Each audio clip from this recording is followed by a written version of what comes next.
মেয়েটিকে 2 মাসের জন্য বউ হিসেবে ভাড়া করে এনেছে এই রিয়ান। মেয়েটির নাম রাইসা।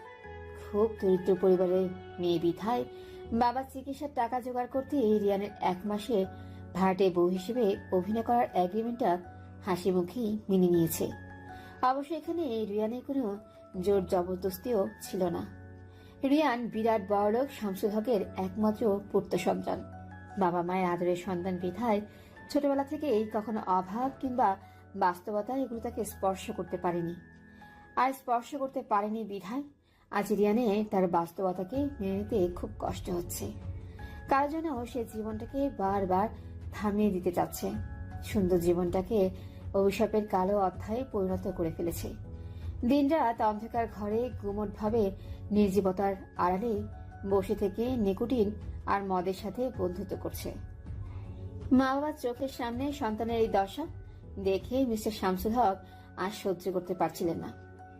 অবশ্য সহ্য করা ছাড়া তার আর কোনো উপায়ও ছিল না। কেননা রিয়ান তো তার অতীতটাকে কোনো মতেই ভোলার চেষ্টা করছে না, বরং দিন দিন আরো বেশি অতীতটাকে আঁকড়ে ধরে বাঁচার চেষ্টা করছে। আর এই অতীতটাকে ও যত বেশি আঁকড়ে ধরবে তত বেশিও ক্রমশ শেষ হয়ে যাবে। রিয়ানের বাবা ছেলের এই অবস্থা আর দেখতে পারছে না, কেননা দেখতে দেখতে 3টা বছর পার হয়ে গেছে। অথচ এত সময় দেওয়ার পরও রিয়ান এতটুকু বদলায়নি। ছেলের চিন্তায় ক্রমশ মিস্টার শামসুল হকের শরীর দুর্বল হয়ে যাচ্ছে। আর এই দুর্বলতার ফলে এবং ছেলের জন্য অতিরিক্ত টেনশনের ফলে মিস্টার শামসুল হক গত 4 দিন আগে হঠাৎ করে হার্ট স্ট্রোক করে। ছোটবেলা থেকে রিয়ানের কাছে তার রিয়েল হিরো ছিল তার বাবা।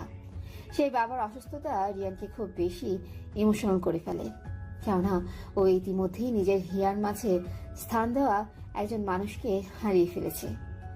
বাবাকেও যদি সেই মানুষটার মতো হারিয়ে ফেলে, এই চিন্তা দ্বারা আর ভয় ক্রমশ রিয়ানকে আর বেশি ইমোশনাল করে ফেলে। আর রিয়ানের এই ইমোশনালটাকেই মিস্টার শামসুল হক তার কাজে লাগায়। ডাক্তার মিস্টার শামসুল হকের চিকিৎসা করার পর রিয়ানকে এসে বলে, ওনাকে দয়া করে কখনো উত্তেজিত করবেন না, কেননা উনি যদি আর একবার স্ট্রোক করে তাহলে কিন্তু, যাই হোক, উনি যা চায় সবসময় তাই করার চেষ্টা করবেন।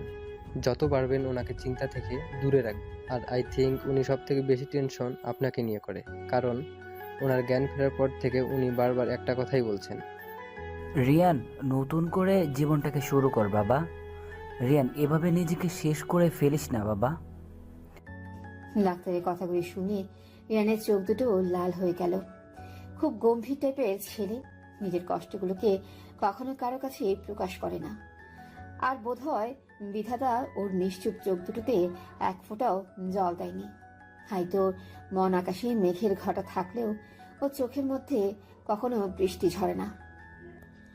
সেদিনও নিজেকে এভাবে পাথর করে রেখেছিল, যেদিনও নিজের সব থেকে কাছের মানুষটাকে হারিয়ে ফেলেছিল। ডাক্তার রিয়ানের এই নিশ্চুপতা দেখে কাতর স্বরে রিয়ানকে বলে উঠল, রিয়ান, অতীতে যা হয়েছিল প্লিজ ভুলে যেও না। রিয়ান তখন অট্ট হাসি দিয়ে বলে উঠল, আপনি সবকিছু জানার পরও কিভাবে এটা বলছেন? দেখো রিয়ান, জীবন কারোর জন্য থেমে থাকে না। আর হ্যাঁ, বিধাতা তোমার ভাগ্য এভাবে লিখেছে বিধায় তোমার সাথে এমন হয়েছে। আর তাছাড়া তুমি কি তোমার অতীতের জন্য তোমার আরেকটা প্রিয় মানুষকে হারতে চাও? তোমার মাকে রঙিন শাড়ি থেকে বিধবা শাড়ি পরানো অবস্থায় দেখতে চাও? ক্রমশ চুলগুলোকে টানতে টানতে রিয়ান বলে উঠল, না, কখনো না ডাক্তার। তাহলে প্লিজ বাবার কথাটা শুনো। ডাক্তারের কথাগুলো শুনে রিয়ান থ হয়ে নিচে বসে যায়। কেননা গত 2 বছর যাবৎ রিয়ানের বাবা রিয়ানের কাছে একটা আবদারি শুরু করছে, বাবা বিয়ে কর বাবা, জীবনটাকে নতুন করে শুরু কর।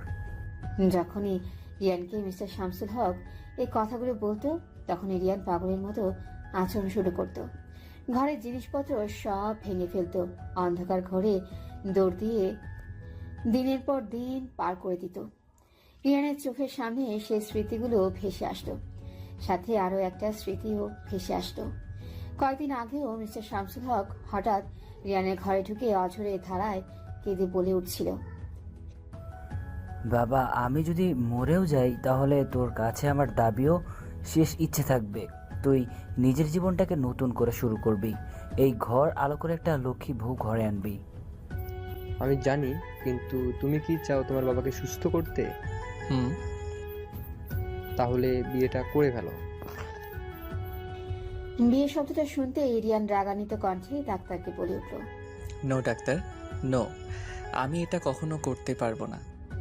ডাক্তার তখন বলল, ও রিয়ান, কামন, আমি তো তোমাকে বলিনি তোমার হৃদয়ে অন্য কাউকে স্থান দাও। আমি শুধু বলেছি তোমার বাবার সুখের জন্য একটু অভিনয় করো, কাউকে 2 মাসের বউ হিসেবে ভাড়া করে আনো। কিন্তু এমন মেয়ে কোথায় পাবো যে 2 মাসের জন্য আমার ভাড়াটে বউ হিসেবে অভিনয় করবে? আমার কাছে আছে না। তোমার 2 মাসের ভাড়াটে বউ লাগবে আর মেয়েটার 1 লক্ষ টাকা লাগবে, ব্যাস কাহিনী খতম। আর আমার মনে হয় 2 মাসের মধ্যে তোমার বাবা সুস্থ হয়েও যাবে। সো তখন না হয় কোনো একটা অজুহাত দিয়ে তুমি মেয়েটাকে ডিভোর্স দিয়ে দিও, ওকে? রিয়ান ডাক্তারটির কথার সম্মতি দেয়, কেননা রিয়ান তাকে অনেক বেশি বিশ্বাস ও ভরসা করে। কারণ এই ডাক্তারটি রিয়ানদের পারিবারিক ডাক্তার। রিয়ান তাকে মামা বলে ডাকে।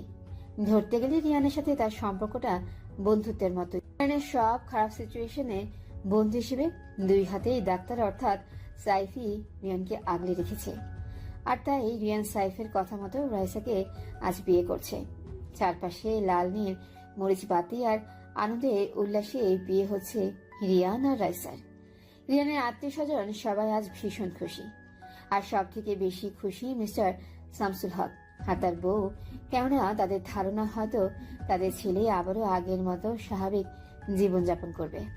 আর রাইসার মায়াবী চেহারা, রূপ লাবণ্য আর মৃদু কথা শুনে রিয়ানের বাবা মা ওকে বউ হিসেবে পেয়ে এতটাই খুশি হয়েছে যে একবারও ভুল করেও জিজ্ঞাসা করেনি ও কোন পরিবারের মেয়ে, ও কতটুকু পড়াশোনা করেছে, কিংবা ওর মা বাবা কোথায়। শুধু এক মুখ হাসি নিয়ে প্রাণ ভরে রিয়ানকে আর রাইসাকে দোয়া করে যায়। আর রিয়ানের মা বাবার মুখে আজ 3 বছর পর হাসি দেখতে পেয়ে রাইসার সাথে হাসি মুখে দিব্যি অভিনয় করে যাচ্ছে।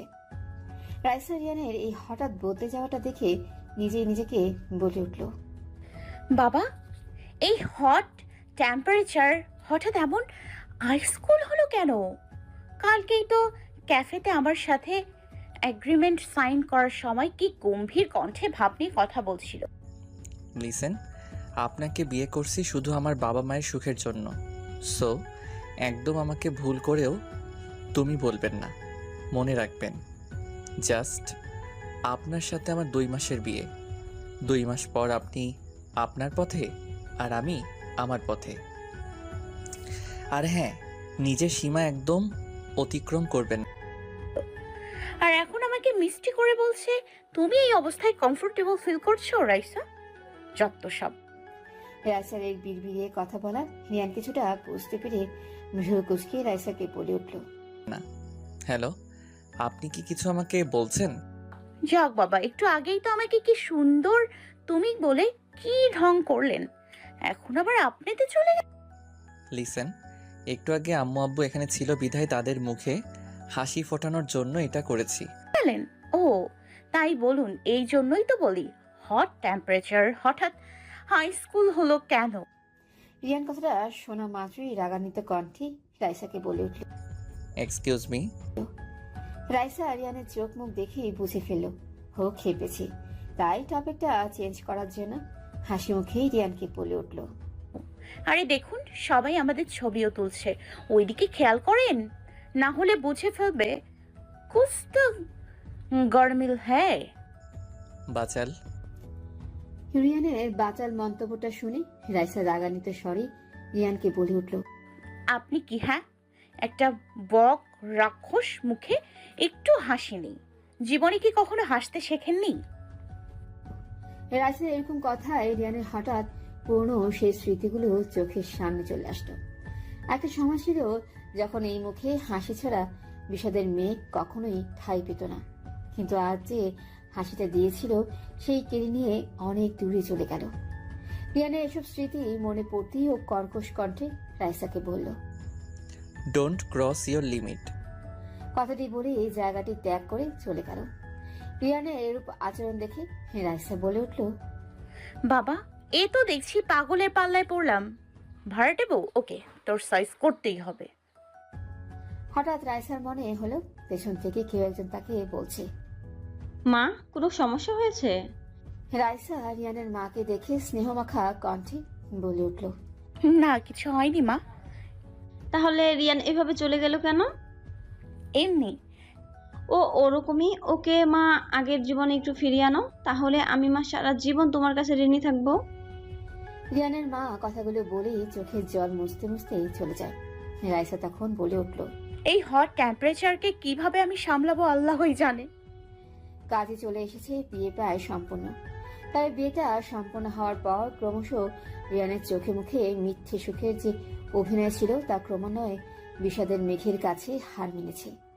রিয়ান বারবার রাইসাকে বলতে লাগলো, দেখুন ভাড়াটে বউ, আপনি কিন্তু আপনার সীমা কখনোই ক্রস করবেন না।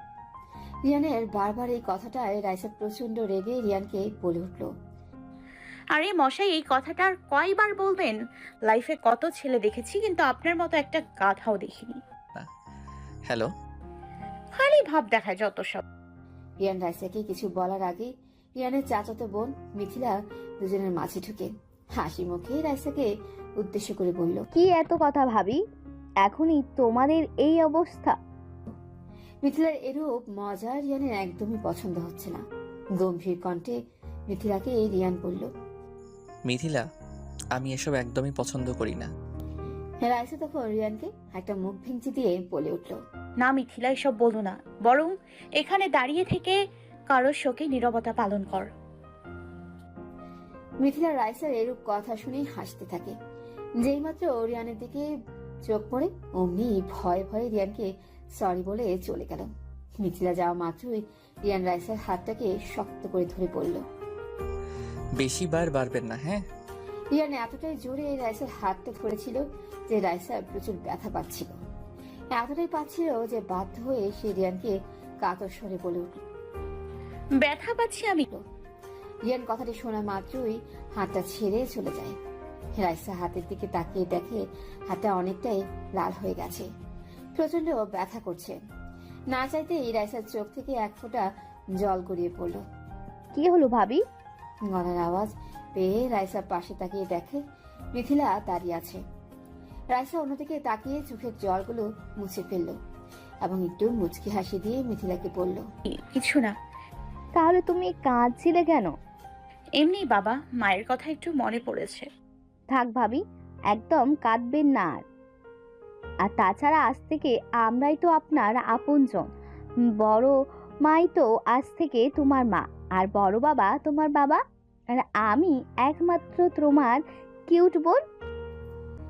রাইসা মিথিলার কথাগুলো শুনে মিথিলাকে জড়িয়ে ধরল আর মনে মনে ভাবলো, ভাই কত ভালো, শুধু রাক্ষসটাই খারাপ। ওর কিসের এত কষ্ট? কেনই বা হঠাৎ করে প্রচুর রেগে যায়? না, আমাকে জানতেই হবে। চলো ভাবি, এবার তোমাকে তোমার ঘরে নিয়ে যেতে বলেছে বড় মা। রাইসা মিথিলার সাথে রিয়ানের রুমে যেতেই অবাক হয়ে যায়। পুরো ঘর যেন স্বর্গীয়র মতো। ঘরের পশ্চিম পাশে রাজাদের মতো পালঙ্ক, আর সেই পালঙ্কের উপর গোল্ডেন কালারের একটা বিছানার চাদর, যেটি রোদের কিংবা তীব্র আলোর স্পর্শে লালচে কালার ধারণ করে তার উপরে গোলাপের পাপড়ি দিয়ে একটা লাভ আঁকা। বিছানাটার চারপাশে রং বেরঙের ফুল, যার গন্ধ আর সৌন্দর্য যে কাউকে এই ঘরটার প্রতি আকৃষ্ট করে ফেলবে। বিছানাটার দক্ষিণ পাশে একটা মস্ত বড় জানালা, যা দিয়ে চাঁদের হাট দেখা যায়। পুরো ঘরে মোট 4টা জানালা, আর 4টা জানালার মধ্যেই লাল পায়ের গোল্ডেন কালারের পর্দা। ঘরের দেওয়ালটায় হালকা ব্লু কালার করা, আর ঘরটার উত্তর দিকে মস্ত বড় এক বারান্দা, যা দিয়ে বাইরের দৃশ্য দেখা যায়। কি ভাবি, পছন্দ হয়েছে ঘরটা? কিন্তু কিন্তু কি? না, আসলে আমি এই প্রথম এত বিলাসবহুল ঘর দেখেছি। এইটুকু দেখেই তোমার এই অবস্থা? তাহলে বাকি জীবন কি করবে? মানে? মানে তোমার যার সাথে বিয়ে হয়েছে সে এর চেয়েও আরো বেশি বিলাসিতা পছন্দ করে। যাই হোক, তুমি রুমে গিয়ে ফ্রেশ হও, ভাইয়া কিছুক্ষণ পর চলে আসবে। এই কথা বলেই মিথিলা চলে যায়। মিথিলা চলে যাওয়ার পর রাইসা ঘরে ঢুকে এই দরজা ভেতর দিয়ে আটকে দেয়। তারপর মনের আনন্দে গান গেতে গেতে পুরো ঘর ঘুরে দেখল। বাবা, রাক্ষসে দেখি চয়েস আছে না। খ্যাত টাইপের কোনো ছেলের অন্তত ভাড়াটে বউ হয়নি। এই কথা বলতে বলতে রাইসা পালংটির প্রতি আকৃষ্ট হয়ে সেটাকে কাছ থেকে দেখার জন্য তার দিকে যেতেই হঠাৎ তার চোখে পড়ল ঘরের দেয়ালগুলোর দিকে। দেয়ালের দিকে ভালো করে তাকাতেই রাইসার মুখটায় বিষাদের কালো মেঘপুঞ্জ বাসা বাঁধে।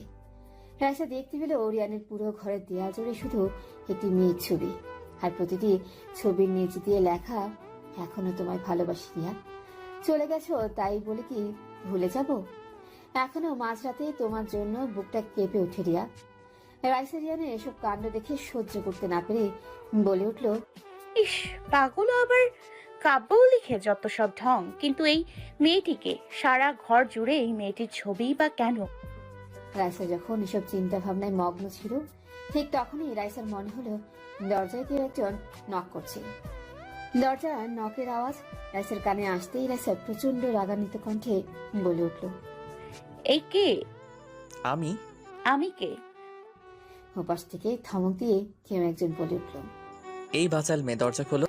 রাইসা কথাটি শুনেই বুঝতে পারলো রিয়ান ছাড়া আর কেউ নয়। ও, তাছাড়া এই ঘরটা তো বক রাক্ষসেরই। সো ওই তো এখন এই ঘরে আসবে। রাইসা গিয়ে দরজাটা খুললো। খুলতেই দেখতে পেল রিয়ানের চোখে মুখে রাগ রাগ ভাব। রিয়ানের মুখের দিকে তাকিয়ে রাইসা ভয়ে ভয়ে বলে উঠল, হাই স্বামী। শাট আপ অ্যান্ড জানি। এখন আপনি আর কি বলবেন? Don't cross your limit. তো তাছাড়া আর কি বলবো?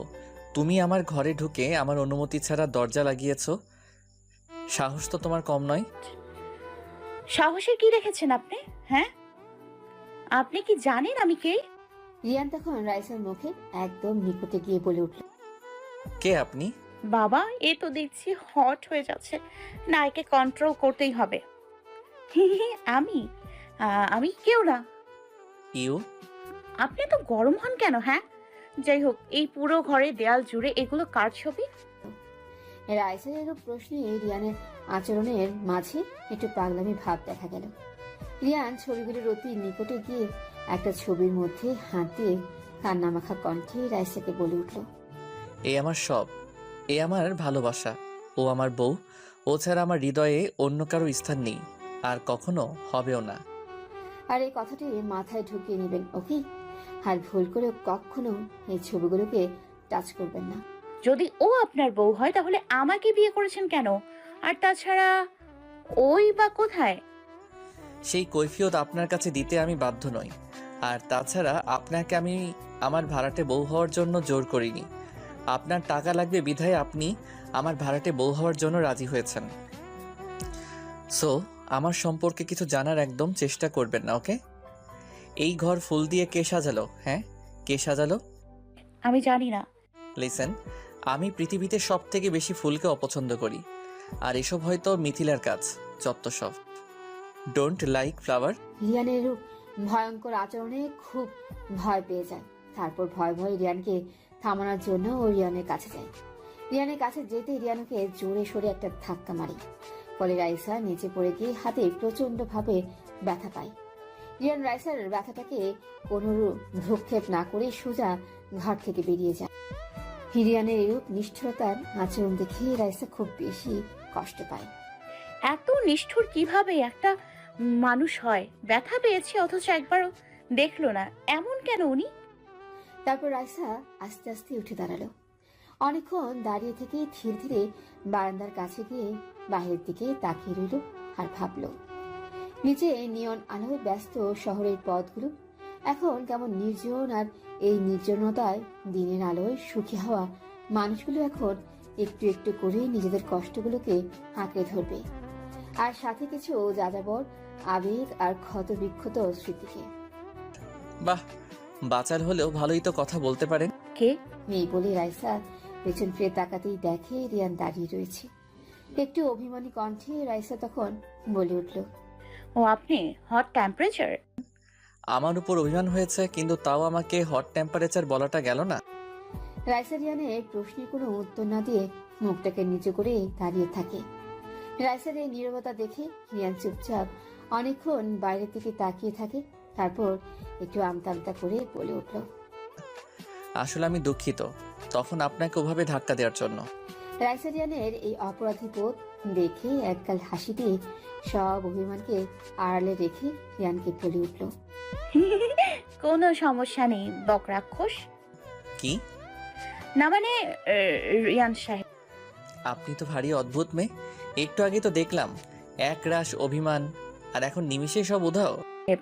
ও আমি এরকমই। ওকে ফাইন, আমার সাথে আসুন। এই বলে রিয়ান রাইসার হাতটি আলতো করে ধরে রাইসাকে বারান্দা থেকে ঘরের বিছানায় নিয়ে বসায়। তারপর রাইসার হাতের মধ্যে মলম লাগিয়ে দেয়। রাইসা রিয়ানের এই কাণ্ড দেখে নিজে নিজেকে বলে, কি অদ্ভুত ছেলে, এই গরম এই আবার ঠান্ডা, এত অদ্ভুত কেন উনি? কিছু ভাবছেন আপনি? ভাবছি কোন পাগলের পাল্লায় পড়লাম। হ্যাঁ মানে? আমি বলছি আমি এখন লুডো খেলবো। কি? আস্তে আস্তে, কানের পর্দা তো ফেটে গেল আমার। বাজে কথা বলা বন্ধ করুন আর ঘুমিয়ে পড়ুন। এই কথা বলে রিয়ান উঠে দাঁড়াতেই রাইসা রিয়ানের হাতটা শক্ত করে ধরে পড়ল। সব মেয়েই বিয়ের রাতে স্বামীর কাছে চাঁদ দেখার ইচ্ছে প্রকাশ করে, আর স্বামীও এমন ভাবে বউকে চাঁদ দেখায় যে মনে হয় জীবনে এই প্রথম চাঁদ দেখেছে। আবার কোনো মেয়ে ছাদে যাওয়ার ইচ্ছে প্রকাশ করে। আর আমি আপনার ভাইটির বউ দেখে আপনার কাছে লুডো খেলার আবদার করেছি, আর আপনি তা পূরণ করবেন না। না, আমি এসব আলতু ফালতু আবদার পূরণ করিনি।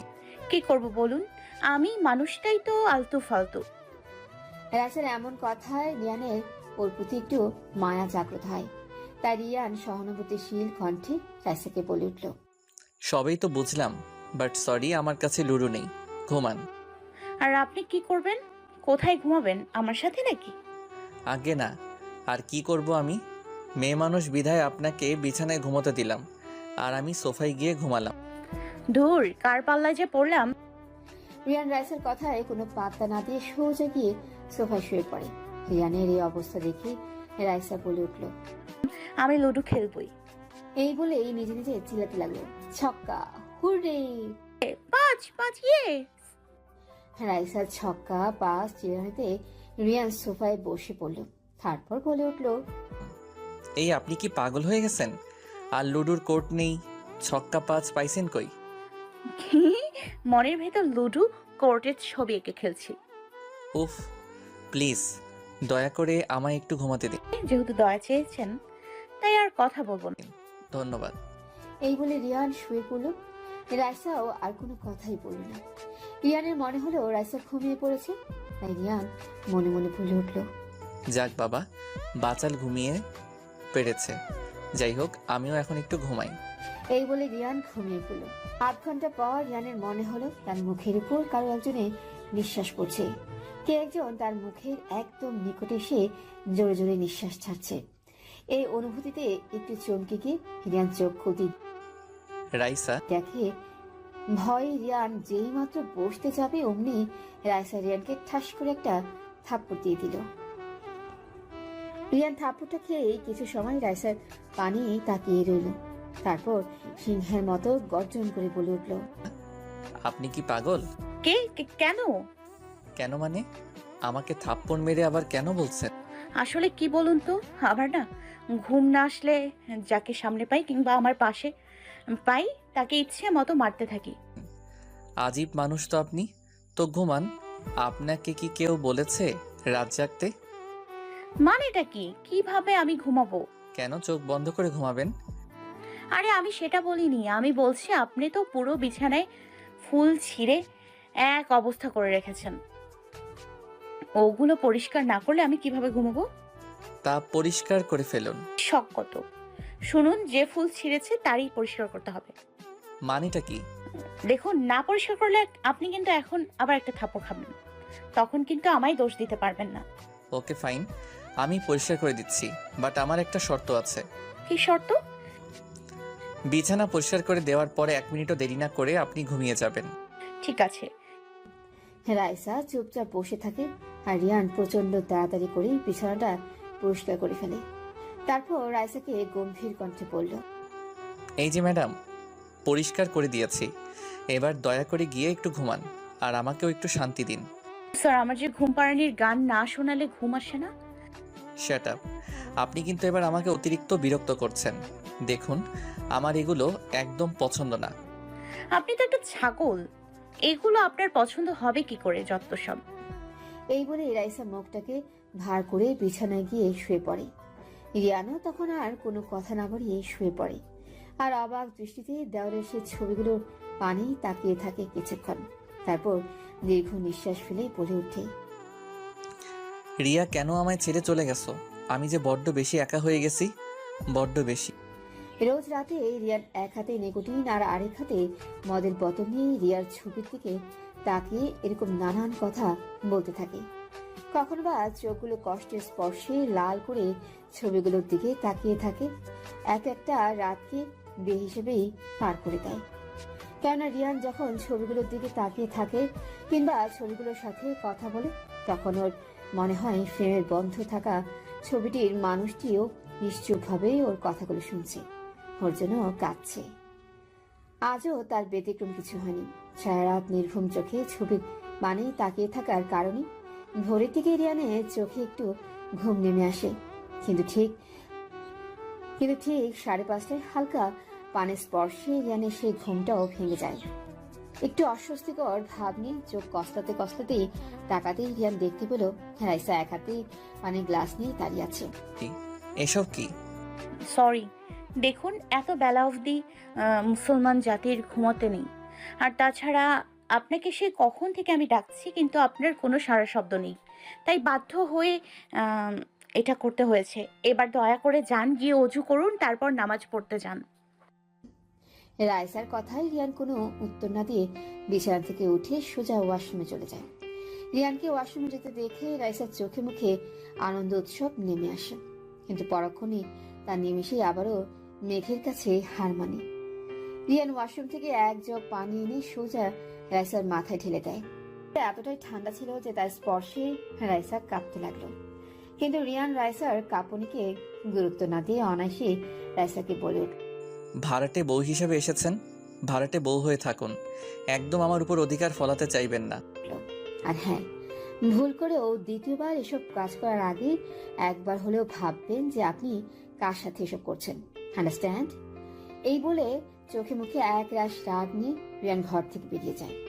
আর রাইসা রিয়ানে চলে যাওয়ার দিকেই তাকিয়ে থাকে।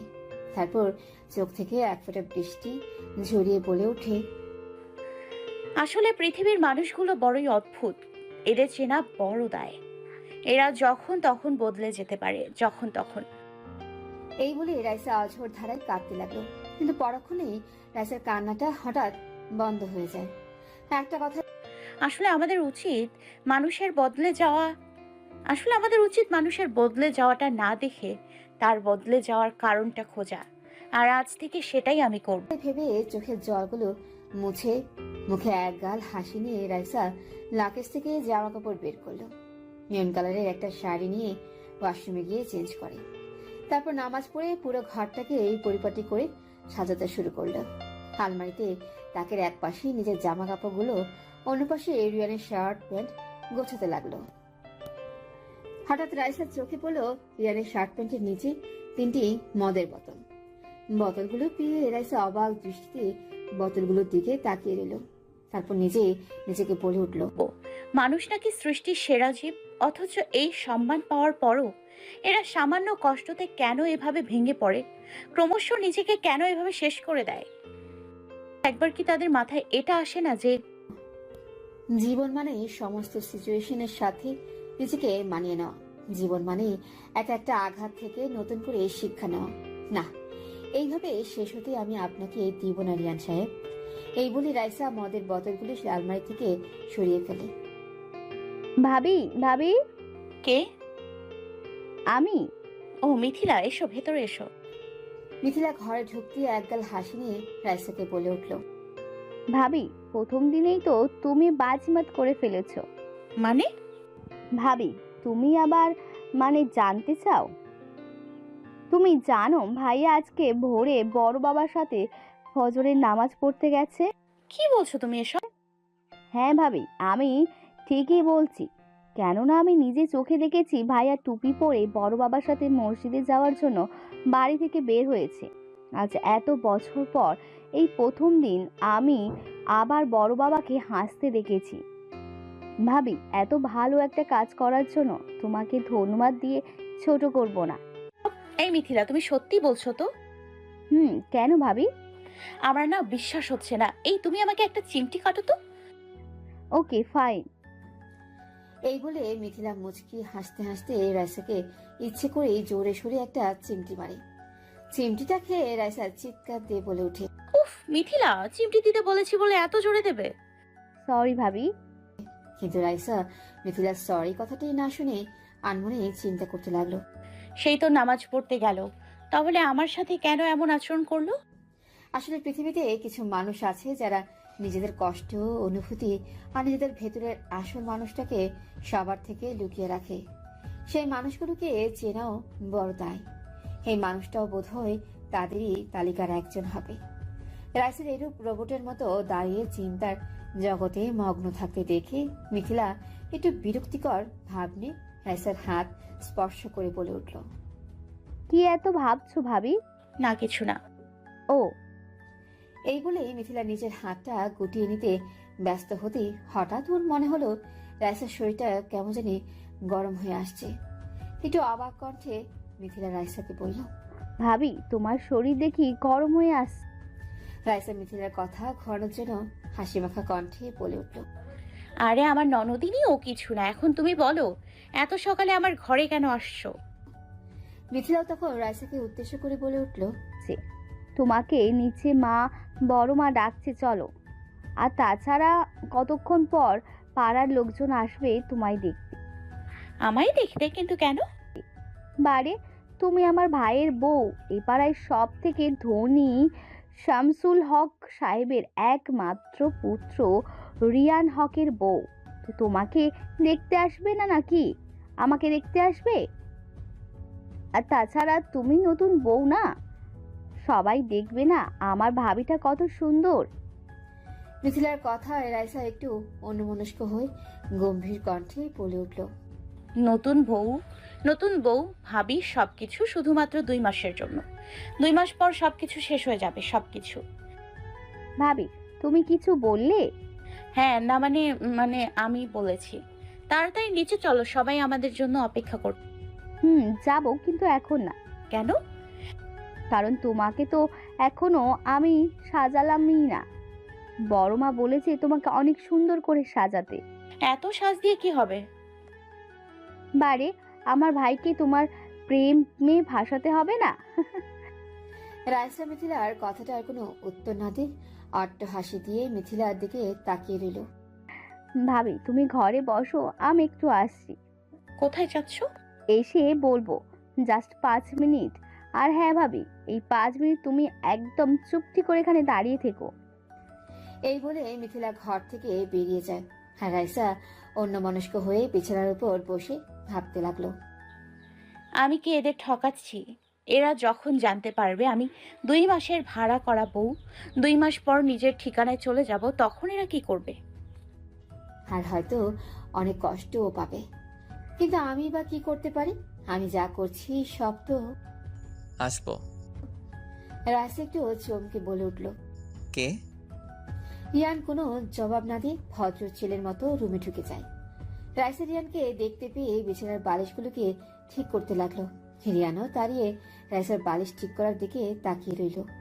রিয়ানের এভাবে অসহায়ত্ব ভাবে দাঁড়িয়ে থাকতে দেখে রাইসা বালিশ গুছিয়ে একটু শান্ত কণ্ঠে রিয়ানকে বলল, আপনি কি কিছু বলতে চান? না মানে কি এত আমতামতা করছেন? কি বলবেন বলে ফেলুন। এই বলে রাইসা বিছানাটা ঝাড়তে লাগলো। রিয়ান তখন আস্তে আস্তে রাইসার কাছে এসে বলে উঠল, হাতটা পাতন দেখি। রিয়ানের এমন কথা শুনে রাইসা বিছানা ঝাড়া বন্ধ করে বলে উঠল, কেন? আরে পাতন না। ওকে। একটু অস্বস্তিকর ভাব নিয়ে রাইসা হাত পাততেই রিয়ান রাইসার হাতে এক পাতা প্যারাসিটামল দিয়ে প্রচন্ড রাগী মাখা কণ্ঠে বলে উঠল, এই নিন, আগে ভাগেই এখান থেকে ওষুধ খেয়ে ফেলুন। কারণ বলা তো যায় না, সকালের পানিগুলো অনেক ঠান্ডা ছিল। ওগুলো স্পর্শতার কারণে আবার জ্বর না চলে আসে, তখন কিন্তু আবার সব দোষ তো আমার ঘাড়ে এসে পড়বে। নিন, খেয়ে নিন। এই বলে রিয়ান নিজের আবেগটাকে লুকানোর জন্য রাইসার থেকে এক প্রকার পালিয়ে চলে যেতে লাগলো। ঠিক তখনই রাইসা একটু হেসেই রিয়ানকে বলে উঠল, অল্প জ্বরকেই যদি সহ্য করতে না পারি, তাহলে জীবনের ঝড়কে কিভাবে ফেস করব? আর তাছাড়া অসুস্থ না হলে বুঝবেন কি করে একজন অসুস্থ মানুষের কতটা কষ্ট? রাইসের কথাগুলো শুনেই রিয়ান থমকে গিয়ে রাইসাকে আচমকায় রাইসের কথাগুলো শুনে রিয়ান থমকে গিয়ে রাইসাকে আচমকা কণ্ঠে বলে উঠল, মানে? আপনি মনে হয় লাইফে কখনো ক্রাইসিস ফেস করেননি, তাই না? তা বলতে পারেন এক প্রকার, হ্যাঁ। আসলে ছোটবেলা থেকে মা বাবার ছায়ের নিচে থেকে মানুষ হয়েছি তো, এর জন্য কখনো রিয়েল লাইফের জটিলতার মুখোমুখি হতে হয়নি। এর জন্যই এই অবস্থা। কিন্তু কি জানেন, আমি ফেস করেছি। প্রতিদিন সত্যিকারের বাস্তবতাকে নিজের চোখের সামনে দেখেছি। মর্গে একসাথে স্বামী, ছেলে, মেয়ের লাশ পড়ে থাকতেও দেখে একটি মেয়ে দমে যায়নি, জীবনটাকে নতুন করে শুরু করেছে। আমি দেখেছি রোজ চাকরি খুঁজতে যাওয়া বেকার সে ছেলেটি যে একদিন হঠাৎ করে অ্যাক্সিডেন্ট হয়ে নিজের পাটাকে হারিয়ে ফেলে, তবুও জীবনের কাছে হার মানেনি। আমি দেখেছি প্রতিদিন শকুনদের কাছে নিজেকে সঁপে দেওয়া অসতী পাড়ার সেই মেয়েটি যে নিজের শরীরের বিনিময়ে মা, বাবা, সংসারের আর বোনের পড়ার খরচ চালায়, অথচ এত কিছুর পরও একটিবারের জন্য আত্মহত্যা নামক পাপের কথা ভুল করেও চিন্তা করে না। রাইসার কথাগুলো শুনে রিয়ান অবাক দৃষ্টিতে রাইসার পানে তাকিয়ে থাকে, তারপর বলে ওঠে, আমার অনেক কাজ আছে, আমি আসি। রাইসাও রিয়ানকে কোনো বাধা দিল না, কেন রাইসা বুঝতে পেরেছে এই মানুষটি প্রত্যহ নিজের কাছের মানুষগুলোর কাছ থেকে পালিয়ে বেড়াচ্ছে। হয়তো একদিন এই পালানোর সমাপ্ত হবে। শুনুন, একটা কথা ছিল। গলার আওয়াজটি পেয়ে রাইসার দরজার দিকে তাকাতেই দেখে রিয়ান দাঁড়িয়ে রয়েছে। জি বলুন। না, আসলে আপনার কথাগুলো শুনে আমার মনে হচ্ছে আপনি যেটা আসলে আপনি সেটা নয়। মানে? না, কিছু না। আসলে মাঝে মাঝে আপনাকে আমার খুব রহস্যময় লাগে, খুব। রিয়ানের এরও বক্তব্য শুনে রাইসা আমতা আমতা করতে লাগলো। ঠিক সে সময় মিথিলা রিয়ানের শার্ট পেছন থেকে টেনে ধরে বলে উঠল, কি হচ্ছে এসব ভাইয়া? কে ও? মিথি। তুমি এখানে কি করছো? না মানে, এত মানে মানে না করে এখান থেকে যাও তো, আমি এখন ভাবিকে সাজাবো। মিথিলার কথায় রিয়ান কোনো জবাব না দিয়ে বলতে গেলেই এক প্রকার পালিয়ে চলে গেল। রিয়ান চলে যাওয়া মাত্রই মিথিলা রাইসের রুমে ঢুকেই বিছানার উপর 3টে বক্স আর একটা শাড়ি রেখে অতঃপর রুমের দরজা লাগিয়ে দেয়। মিথিলাকে রুমে ঢুকতে দেখেই রাইসা ওষুধের পাতাটি বালিশের তলে ঢুকিয়ে ফেলে। অতঃপর বিছানার উপর রাখা কর্নার বক্সগুলো আর শাড়িটা দেখে একটু অবাক ভাবে মিথিলাকে উদ্দেশ্য করে রাইসা বলে উঠল, এসব কি মিথিলা? কেন ভাবি? শাড়ি, গহনা? সে তো আমিও দেখছি, কিন্তু এত গর্জিয়াস শাড়ি আবার এত গহনা কার জন্য? কেন তোমার জন্য ভাবি? দেখ, আমি এত গহনা গর্জিয়াস শাড়ি পরতে পারবো না, অভ্যাস তো নই। তো কি হয়েছে ভাবি, এখন থেকে অভ্যাস কর, বিকজ তোমাকে এইগুলো পরতেই হবে, বড় মায়ের কড়া নির্দেশ। পরতেই হবে। কি আর করার, পড়াও তোমার, যা ইচ্ছা তাই করো। থ্যাংক ইউ ভাবি। এই বলে মিথিলা বিছানার উপর থেকে শাড়িটা হাতে নিয়ে রাইসার হাতে ধরিয়ে দিয়ে বলল, এই নাও ভাবি, এটা পরে আসো। ঠিক আছে। রাইসা ওয়াশরুমে গিয়ে শাড়িটা পরে আসে। রাইসা যখন ওয়াশরুম থেকে শাড়িটা পরে বের হয়, মিথিলা তখন রাইসাকে দেখে পুরো থ হয়ে যায়।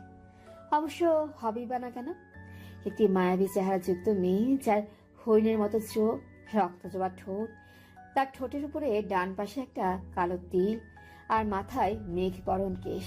সে যদি এটি গাঢ় নীল গোল্ডেন পুঁতি দিয়ে কাজ করা শাড়ি পরে, তাহলে তো তার দিকে তাকিয়ে থেকে যে কেউই এক যুগও পার করে দিতে পারে। কি গো ননদিনী, আমার এমন ভাবে কি দেখছো?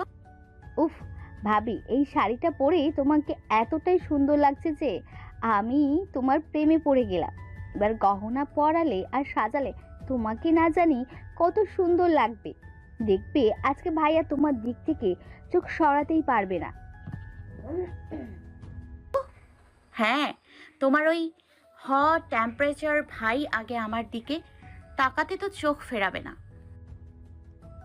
তাকাবে ভাবি, তাকাবে। দেখে না তোমাকে কত সুন্দর করে সাজায়। মিথিলা রাইসাকে ড্রেসিং টেবিলের সামনে বসে প্রথমে গহনা পরাতে লাগলো, তারপর নাকে নথ পরালো, চোখে কাজল আর ঠোঁটে হালকা খয়েরি লিপস্টিক, আর চুলগুলো খোপা করে তার মধ্যে ফুল গেঁথে দিল। তারপর রাইসার মুখটাকে হাত দিয়ে আলতো করে স্পর্শ করে মিথিলা বলে উঠল, দেখো ভাবি কেমন সাজালাম তোমার। রাইসা আয়নার মধ্যে নিজের চেহারাটা দেখে একটু গম্ভীর কণ্ঠে বলে উঠল, আসলে মিথিলা, আমি না এত সাজগোজ একদমই পছন্দ করি না। আমার কেমন জানি অস্বস্তি ফিল হচ্ছে। এত সুন্দর করে সাজালাম আর তুমি এই বলছো ভাবি? একটা দিনেই তো। আর তাছাড়া তুমি তো নতুন বউ, তোমাকে তো সাজাতে হবেই। ধুর, ভালো লাগে না। এইসব বললে আর হবে না। এই বলে মিথিলা হাসতে হাসতে নিচে বসে রাইসাকে জুতো পরাতে লাগলো। রাইসা তখন একটু লজ্জাকর ভাবে মিথিলাকে বলল, মিথিলা, কি করছো তুমি? ও কিছু না ভাবি, তোমাকে জুতোটা পরিয়ে দিই, তবেই তো সাজটা পারফেক্ট হবে। এই বলে মিথিলা রাইসাকে জুতো পরাতে লাগলো। রাইসা তখন মিথিলাকে ভয় ভয় বলে উঠল, মিথিলা, আমি না উঁচু জুতো পরে হাঁটতে পারি না। এটা না পরিয়ে অন্য একটা নর্মাল জুতো পরালে হয় না? আরে কিছু হবে না ভাবি, আমি আছি না, ধরে ধরে নিয়ে যাব। আর তাছাড়া পড়ে যাও যদি, তাহলে ভাইয়া আছে না। হ্যাঁ? হ্যাঁ নয়, বলো হ্যাঁ। সিনেমাতে দেখো না, নায়িকা পড়ে যেতে লাগলে নায়ক তখন এসে ধরে।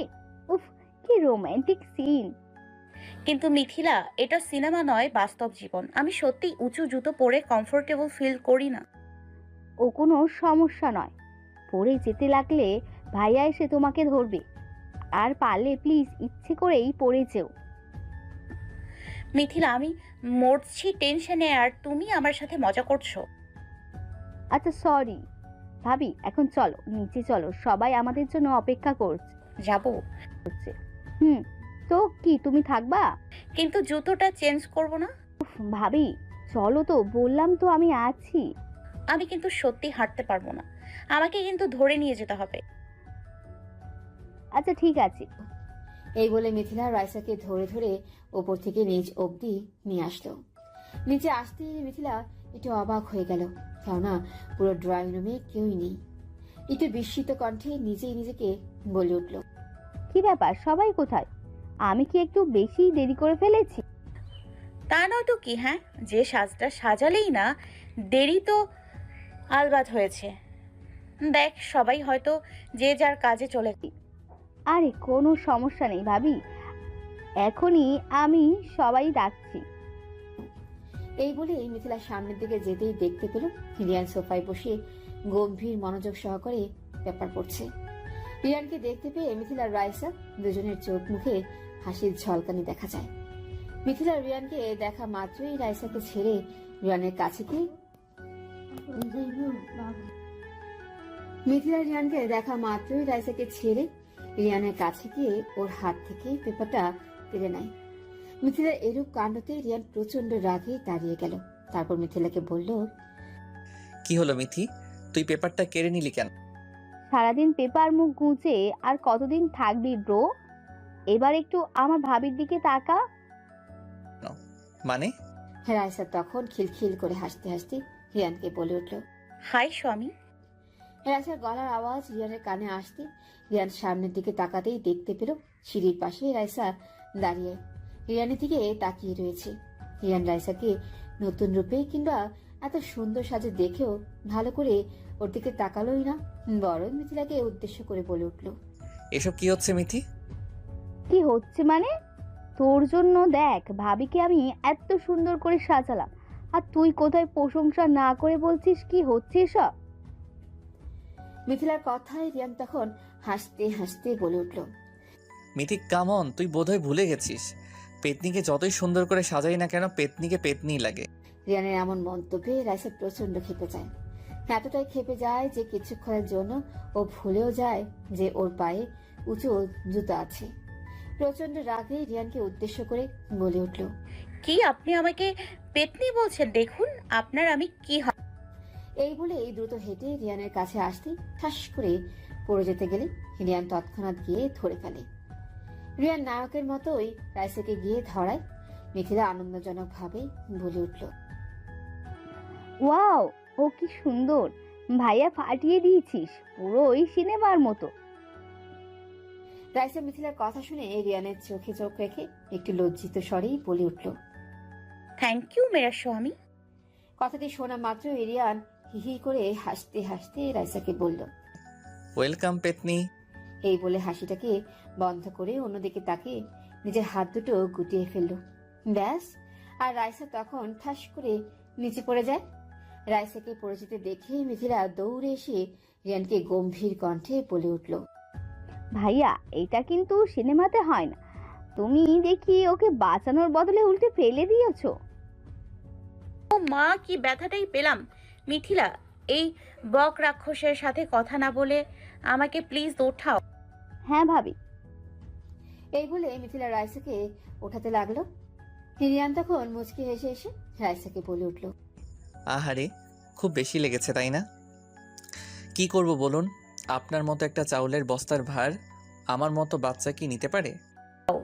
কি আমি চাউলের বস্তা? দাঁড়ান দেখুন কি করি আপনার। ধুর, এই জুতোটা আর পরবই না। এই বলে রাইসা জুতো দুটো ছুঁড়ে ফেলে দেয়। তারপর রাগে গাল দুটো ফুলিয়ে আগ্নেয়গিরি চোখে রিয়ানের দিকে তাকিয়ে থাকে। রাইসার এই অবস্থা দেখে রিয়ান উচ্চস্বরে হাসতে লাগলো। মিথিলা তখন টেবিলের উপর থেকে কফির মগটা নিয়ে আসে। তারপর রাইসার হাতে দিয়ে বলে ওঠে, ভাবি, নিজের সম্মান বাঁচাও। ইয়া ননদিনী। এই বলে মিথিলার হাত থেকে কফির মগটা নিয়ে রাইসা রিয়ানের মাথায় পুরো কফিটা ঢেলে দেয়। ব্যাস, কফির স্পর্শে রিয়ানের হাসি মুখ আবারও রাগের চেহারায় পূর্ণ হয়। What the? ইয়া ননদিনী, চুপ, একদম কথা বলবেন না। আমাকে পেতনি বলা তাই না? ইচ্ছে করছে আপনাকে আপনাকে গলা টিপে ধরি। কি? রিয়ান রাইসের এরূপ ঝগড়ায় প্রচন্ড অন্যমনস্ক হয়ে রিয়ানের মা অর্থাৎ মিসেস শায়লা বেগম রান্নাঘর থেকে ড্রয়িং রুমে আসতেই দেখে রিয়ানের মাথায় কফি, মুখে প্রচন্ড রাগের ছায়া, আর অন্য পাশে মাথায় এক হাত ঘোমটা দিয়ে রাইসা আর তার সাথে মিথিলা মিনি বিড়ালের মতো দাঁড়িয়ে আছে।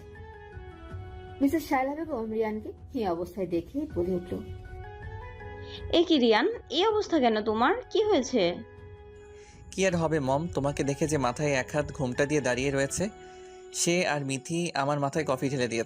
কথাটি শুনে মিসেস শায়লা বেগম কিছু বলার আগে মিথিলার মা অর্থাৎ শিলা বেগম উপর থেকে নিচে নামতে নামতে বলে উঠল, এসব কি মিথি? ওনা তোমার বড় ভাই, ফাজলামির একটা সীমা আছে। শিলা বেগমের গলার আওয়াজ পেয়ে মিথিলা একটু ভয়ে মাথা নিচু করে ফেলে। মিথিলা প্রচন্ড রকম ভাবে শিলা বেগমকে ভয় পায়। অবশ্য ভয় পাওয়ারই কথা, একে তো দানবের মতো চেহারা, তার উপরে একটু রকচটা মানুষ হিসেবে সবার কাছেই পরিচিত।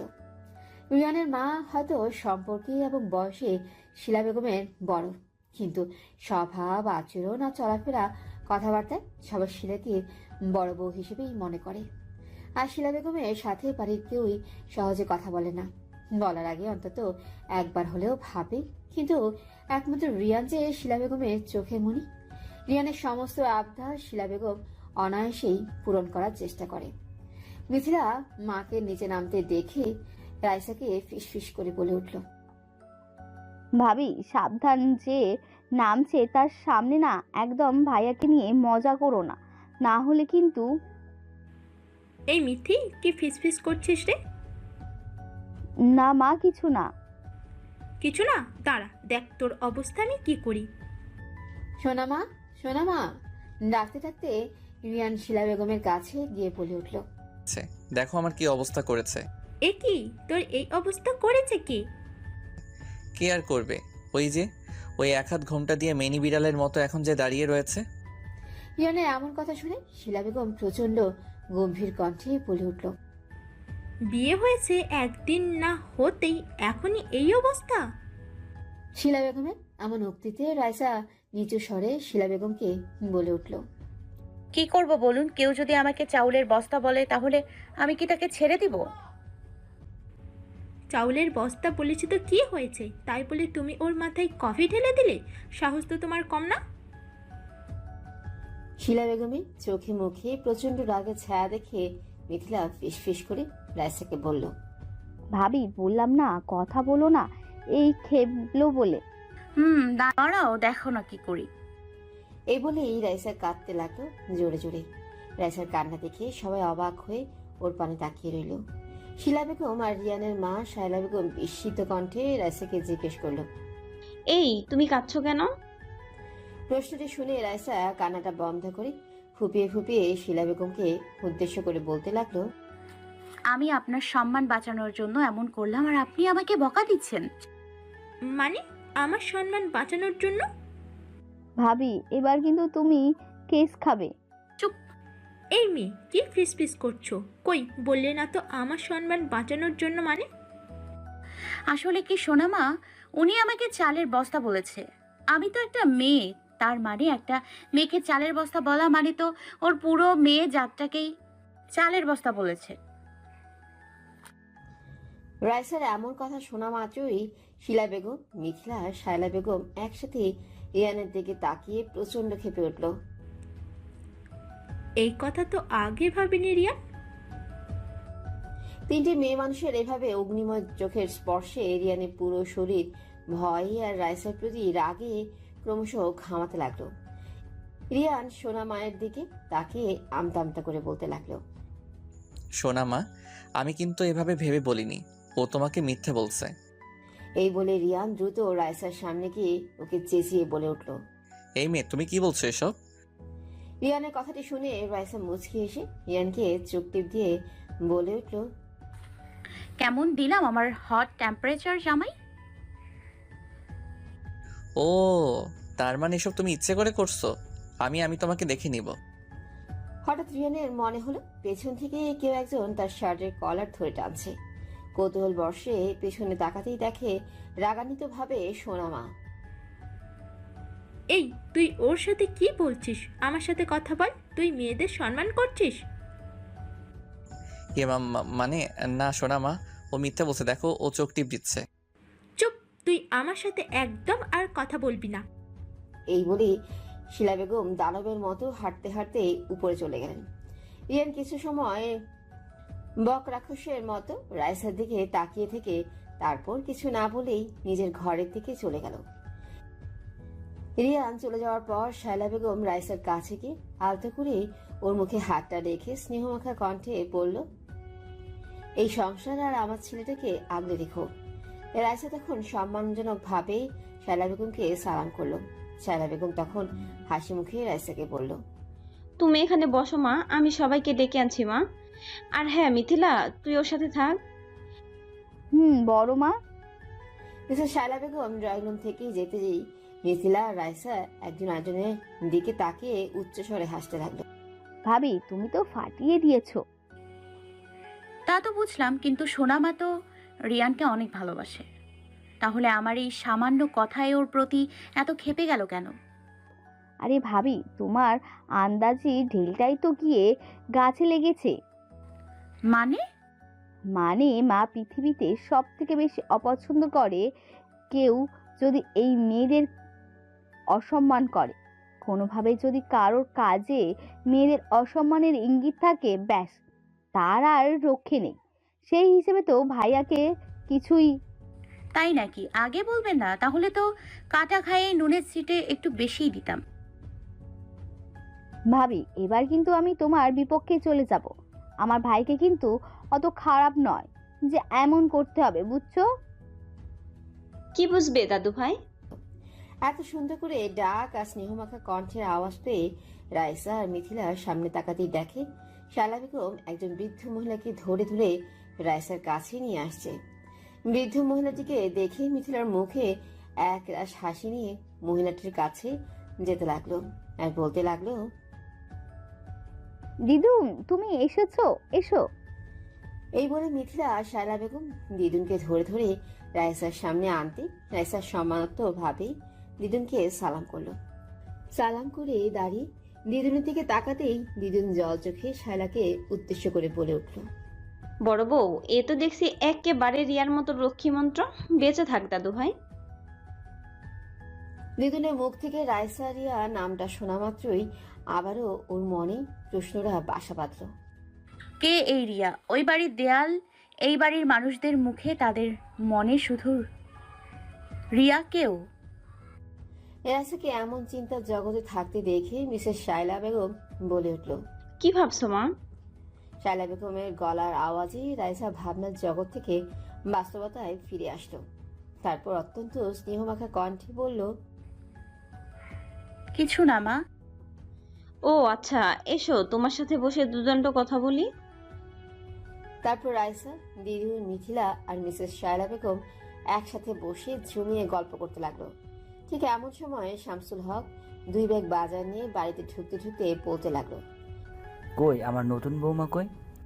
শামসুল হকের গলার আওয়াজে সবাই দাঁড়িয়ে গেল। রাইসার চোখে মুখে একরাশ খুশি নিয়ে দরজার সামনে যেতেই অগ্রসর হলেই মিসেস শায়লা বেগম তখন রাইসাকে বলে উঠল, তোমার যাওয়া লাগবে না মা, আমি যাচ্ছি।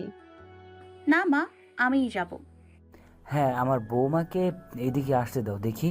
রাইসা দরজার কাছে গিয়ে হাত থেকে বাজারের ব্যাগগুলো নিতে লাগলো আর গম্ভীর কণ্ঠে শামসুল হককে বলল, বাবা, আপনার এই শরীর নিয়ে কিন্তু বাজারে যাওয়া একদম উচিত হয়নি। আচ্ছা আচ্ছা, আরে শরীরের কথা বাদ দাও তোমা, কতদিন পর এই হক বাড়িতে আবার খুশির বন্যা বইছে। এই বলেই শামসুল হক রাইসার হাত দুটো আলতো করে ধরে বলল, মারে আজ থেকে এই সংসার তোর, তুই আবার রিয়ার মতে চলে যাস না। বারবার এদের এসব কথায় রাইসার মনটা মায়ের বাঁধনে নিজেকে জড়িয়ে ফেলছে, কিন্তু এটা কখনো সম্ভব নয়। না, আমাকে চলে যেতেই হবে আমার সময় শেষ হলে। কিরে কি ভাবছিস মা? না কিছু না, আসুন বাবা। হুম। ঘরে ঢুকতেই শামসুল হকের উপরে দেখে চোখ পড়তেই দেখল রিয়ান উপর থেকে নিচে নামছে। রিয়ানকে দেখা মাত্রই শামসুল হক অট্ট হাসি হেসে রিয়ানকে বলল, আরে মাই সন, আয় নিচে আয়, আমার সাথে একটু বস, তোর সাথে আজ আমি গল্প করব। দেখ, আজ আমি নিজে বাজার করেছি শুধু তোর জন্য। রিয়ান শামসুল হকের কথাগুলোকে না শুনেই উল্টে শামসুল হকের মুখের উপর বলে দিল, বাবা আমি বের হচ্ছি। রিয়ানের এমন কথায় সবার মুখের হাসিটা মেঘের ছায়া ঢেকে গেল। বিশেষ করে রাইসার চোখে আবছা আবছা জলও চলে আসলো।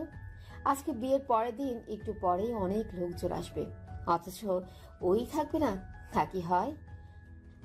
মানুষ যদি জিজ্ঞাসা করে তখন কি বলবো? অন্তত নিজের বাবা মায়ের খুশির জন্য তো আজকে দিনটাই ও একটু অভিনয় করে না হয় কাটিয়ে দিতে পারতো। বের হবি মানে? কোথায় যাবি? শামসুলাকে প্রশ্নটা শুনে রিয়ান একটু অস্বস্তিকর ভাবে বলল, কেন বাবা, তুমি জানো না আমি কোথায় যাব? ভাইয়া, আজকের দিনও তুই এভাবে চলে যাবি? কেন, আজকের দিন কি একটা কথা সবাই মাথায় ঢুকিয়ে রেখো। ও আমি জাস্ট তোমাদের জন্য বিয়েটা করেছি, তাছাড়া কিছুই নয়। এই বলে রিয়ান চলে যায়। রাইসা অবাক দৃষ্টিতে রিয়ানের চলে যাওয়াটার দিকে তাকিয়ে রইল। মানুষ বুঝি কষ্টের স্পর্শে ধীরে ধীরে নিষ্ঠুর হয়ে যায়। রিয়ানের এভাবে চলে যাওয়ায় শামসুল হক প্রচন্ড ভাবে ভেঙে পড়ে। রাইসার দিকে তাকিয়ে কান্না মাখা কণ্ঠে বলল, আমি ভেবেছিলাম বদলে গেছো মা, কিন্তু না, ও শুধু আমার জোরে বাধ্য হয়ে তোকে বিয়ে করলো, তার মানে ও কোনো দিনও বদলাবে না, এই জীবন থেকে বেরিয়ে আসবে না।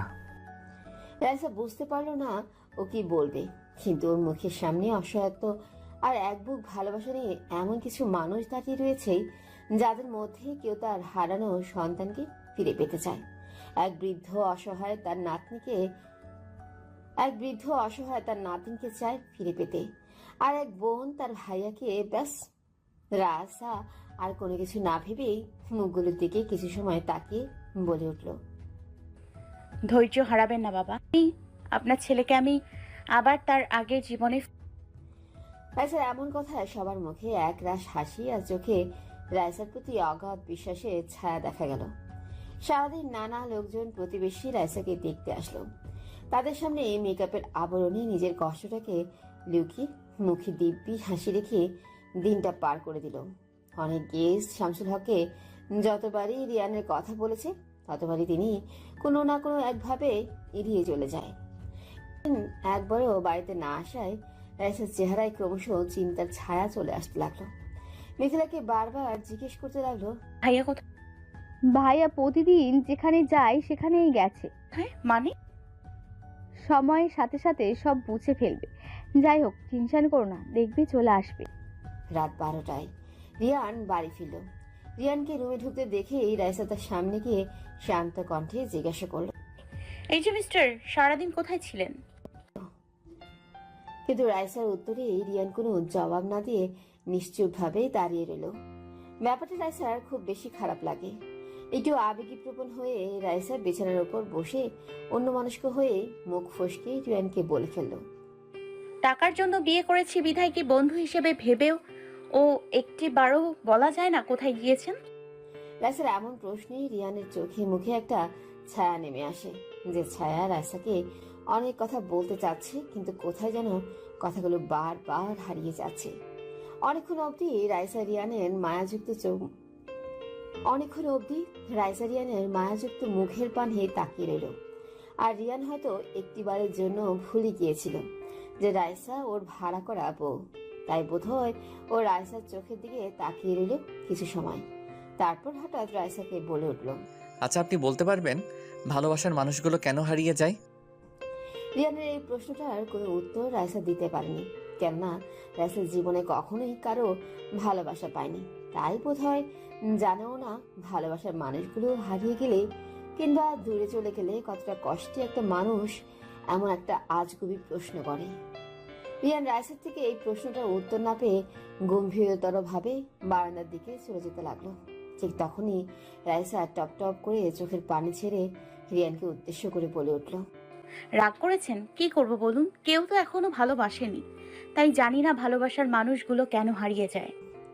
তবে এইটুকু বলতে পারি যে ভালোবাসার মানুষগুলো কখনো হারিয়ে যায় না, বরং তারা সময়ের সাথে সাথে আমাদের শরীরের প্রতিটা শিরায় শিরায়ও মিশে যায়। হয়তো বাস্তবতার খাতিরে তাদের অস্তিত্বটা সময়ের সাথে সাথে আমাদের ছেড়ে কোনো কারণেই চলে যায়, কিন্তু তাদের প্রতি আমাদের যে অনুভূতি, ভালোবাসা তা কখনো চলে যায় না। আর আমাদের প্রতিটা নিঃশ্বাস আর প্রশ্বাস বারবার আমাদের বলে, এই তো সে আমার নিকট, অতি নিকট। রাইসার কথাগুলো শুনে রিয়ান রাইসার অতি নিকটে এসে রাইসার চোখের দিকে তাকিয়ে বলে উঠল, আপনি কে বলুন তো? রিয়ানের প্রশ্নে রাইসা আবারও আমতা আমতা করতে লাগলো। কি ব্যাপার, কথা বলছেন না কেন? আপনার চোখে মুখে বারবার কিছু একটা লুকানোর চেষ্টায় ছায়া দেখা যাচ্ছে। কে আপনি? আমি মানুষ। রাইসার উত্তরটা শুনে রিয়ান আবারও রেগে যায়। আবার আপনি সেই আলতু ফালতু কথা বলছেন? আসলে আপনার সাথে কথা বলা মানে নিজের সময় নষ্ট করা। এই বলে রিয়ান ওয়াশরুমের দিকে চলে যায়। কিছু সময় পর ওয়াশরুম থেকে ফ্রেশ হয়ে রিয়ান রুমে আসতেই দেখে রাইসা বিছানার উপর অন্যমনস্ক হয়ে বসে আছে। রিয়ান একটু অবাক হয়ে বিস্মিত কণ্ঠে রাইসাকে বলল, কি ব্যাপার, আপনি এখনো জেগে আছেন কেন? ঘুমিয়ে পড়ুন। রিয়ানের প্রশ্ন রাইসা আকুতিভাবে রিয়ানকে বলল, ঘুম যে আসছে না, কিছু কেন? তো খাইনি তো, তাই ক্ষুধায় ঘুম আসছে না। তো আপনি খাননি কেন? আপনার জন্য। রাইসার উত্তরে রিয়ান বিরক্তিকর ভাবে বলল, এসব বাজে কথা বলা একদম বন্ধ করুন। আর আমার জন্য আপনাকে কেউ না খেয়ে থাকতে বলেছে? এসব বাজে কথা বলা একদম বন্ধ করুন। আর আমার জন্য আপনাকে কেউ না খেয়ে থাকতে বলেছে? আর তাছাড়া আমি রাতে খাই না। আর আপনি দেখেন বাড়ির কেউ আমার জন্য খাবার নিয়ে ওয়েট করা কিংবা আমাকে নিয়ে চিন্তা করে না। তবে মা একটা সময় করতো, কিন্তু এখন আর করে না, কারণ মা বুঝে ফেলেছে আমার জন্য ওয়েট করা মানেই বৃথা সময় নষ্ট করা। সো আপনাকেও বলে দিচ্ছি, আজকের পর যেন এই ভুল কখনো আর না করেন। যান, গিয়ে খেয়ে নিন। এই বলে রিয়ান বারান্দায় চলে আসে। অপলক দৃষ্টিতে দূরে আকাশ প্রদীপের আলোকে উজ্জ্বল আকাশে মনোরম দৃশ্যের দিকে তাকিয়ে থাকে। হঠাৎ রিয়ানের অনুভূতি হলো কেউ একজন পেছন থেকে তার শার্ট ধরে টানছে। পেছনে তাকাতেই রিয়ান দেখল রাইসা দাঁড়িয়ে রয়েছে। কি ব্যাপার আপনি? আসলে আমার না ভীষণ ক্ষুধা লাগছে। আজীব তো, কয়বার বলবো খেয়ে নিন। আমাকে একটু খাইয়ে রাইসার এমন আবদারে শুনে রিয়ান বলে উঠল, মানে আমি আপনাকে খাইয়ে দিব এই প্রশ্নটা করার সাহস পেলেন কি করে? দেবেন? প্লিজ রাগ করবেন না। আসলে হাতে অনেক ব্যথা পেয়েছিলাম সেদিন আপনি যখন হাত চেপে ধরেছিলেন। তার উপরে আজকে পড়ে গিয়ে ব্যথাটা আরো বেশি বেড়ে গিয়েছে। রাইসার এমন আকতি কণ্ঠের কথাগুলো শুনে রিয়ান একটু নিজেকে অপরাধী মনে করে রাইসাকে নিচু স্বরে বলে উঠল, খুব বেশি লেগেছে তাই না? হুম। সরি, আসলে রাগ হলে আমার মাথা ঠিক থাকে কি এখন খাইয়ে দেবেন না? না। মানে ওকে, দরকার নেই খাইয়ে দেওয়ার, আমি ঘুমোতে গেলাম। রাইসা বারান্দা থেকে অভিমান করে চলে যেতে চাইলে রিয়ান হাতটা ধরে বলল, এত অভিমান করার কি আছে? আর তাছাড়া না খেয়ে শুয়ে পড়লে তো পরে বলবেন ভাড়াটে বউ বলে খাবারও দেয়নি। আসুন আসুন, খাইয়ে দিচ্ছি। এই বলে রিয়ান রাইসের হাতটা ধরে ওকে বিছানার উপর নিয়ে বসায়। তারপর টেবিলের উপর থেকে খাবারটা নিয়ে রাইসের মুখের সামনে খাবার তুলতেই মেয়েটি নিজের চোখের জলগুলোকে হাজারো আটকাতে চেয়েও পারেনি। রিয়ান রাইসের চোখে পানি দেখে এক প্রকার রাগান্বিত স্বরে বলল, এতে কান্নার কি হলো? কেউ কি কখনো খাইয়ে দেয়নি? না, কখনো কেউ খাইয়ে দেয়নি। আপনার বাবা মাও কখনো আপনাকে খাইয়ে দেয়নি? বাবা মা থাকলে তো খাইয়ে দেবে। এই কি বলছেন আপনি? না মানে কিছু না, আসলে ইমোশন হয়ে গেছি তো একটু, তাই আবল তাবল বলছি। যাই হোক, মুখের সামনেই কি খাবারটা ধরে রাখবেন, খাওয়াবেন না? রাইসের আবদারি চলাফেরায় আর কথাবার্তায় রিয়ান বারবার রিয়াকে খুঁজে পাচ্ছে, এক টুকরো সুখ পাচ্ছে, যে সুখটা 3 বছর আগে তার থেকে হারিয়ে গিয়েছিল। কোনো কথা না বলেই রিয়ান সমস্ত জড়তাকে দূর করে রাইসাকে খাইয়ে দিল। তারপর বলল, আপনি ঘুমান। আপনি? আমার কথা বাদ দিন। আর রাত আমার জন্য বড্ড বেশি যন্ত্রণাদায়ক ও আমাকে ঘুমাতে দেয় না। আপনার কিসের এত কষ্ট? কষ্ট আর আমি আসলে আমার কোনো কষ্ট নেই, শুধু হারিয়ে যাওয়া একজন মানুষকে ফিরে পাওয়ার প্রচণ্ড ইচ্ছা হয়। আর কি বলুন তো, রাত যত গভীর হয় আমার এই খামখেয়ালি ইচ্ছাটা ক্রমশ আরও বেড়ে যায়। কাকে হারিয়ে ফেলেছেন যে ফিরে পেতে চান? রিয়ান তখন রিয়ার ছবিটাকে ইশারা করে বলল, ওই যে ফ্রেম বন্ধ মানুষটাকে যে একগাল হাসি নিয়ে আমার দিকে চেয়ে আছে। রাইসা অবাক দৃষ্টিতে তখন রিয়ার ছবিটার দিকে তাকিয়ে রইল আর নিজের অজান্তেই বলে ফেলল, তুমি অনেক লাকি, অনেক অনেক বেশি। রাত 1টায় রাইসা শুয়ে পড়ে। বাইরে প্রচন্ড বাতাস বইছিল আর সেই বাতাস জানালা দিয়ে প্রবেশ করে রাইসার শরীরকে বারবার শিহরিত করছে। রিয়া তখন সোফায় বসে কি যেন গভীর চিন্তায় মগ্ন রইল। আর কিছু সময় পর রিয়ান তখন সোফায় বসে কি যেন গভীর চিন্তায় মগ্ন রইল। আর কিছু সময় পর পর রাইসার দিকে তাকিয়ে দেখছি ও ঘুমিয়েছে কিনা। এইভাবে 1:30টা অবধি পার করার পর হঠাৎ রিয়ান উঠে দাঁড়ালো। তারপর ড্রয়ার থেকে এক প্যাকেট সিগারেট বের করে টেবিলের উপর রাখলো। তারপর আলমারিটা গিয়ে খুললো।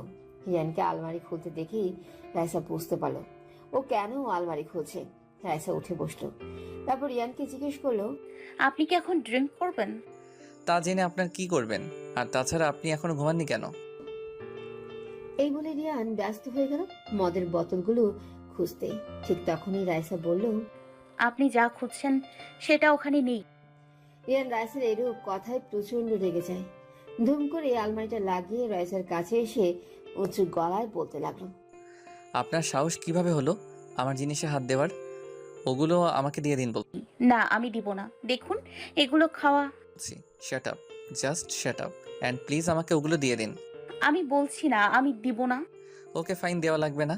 আমি এখনই বাইরে যাব। বাইরে তো আর আপনি আটকাতে পারবেন না। রিয়ানের এরূপ অতিরিক্ত বাড়াবাড়িতে রাইসা একটা মদের বোতল নিয়ে এলো। তারপর রাগান্বিত স্বরে রিয়ানকে জিজ্ঞাসা করলো, আপনি কি সত্যিই এখন এসব ছাইপাশ খাবেন? হ্যাঁ, আমি লাস্ট বার জিজ্ঞাসা করছি, সত্যিই খাবেন?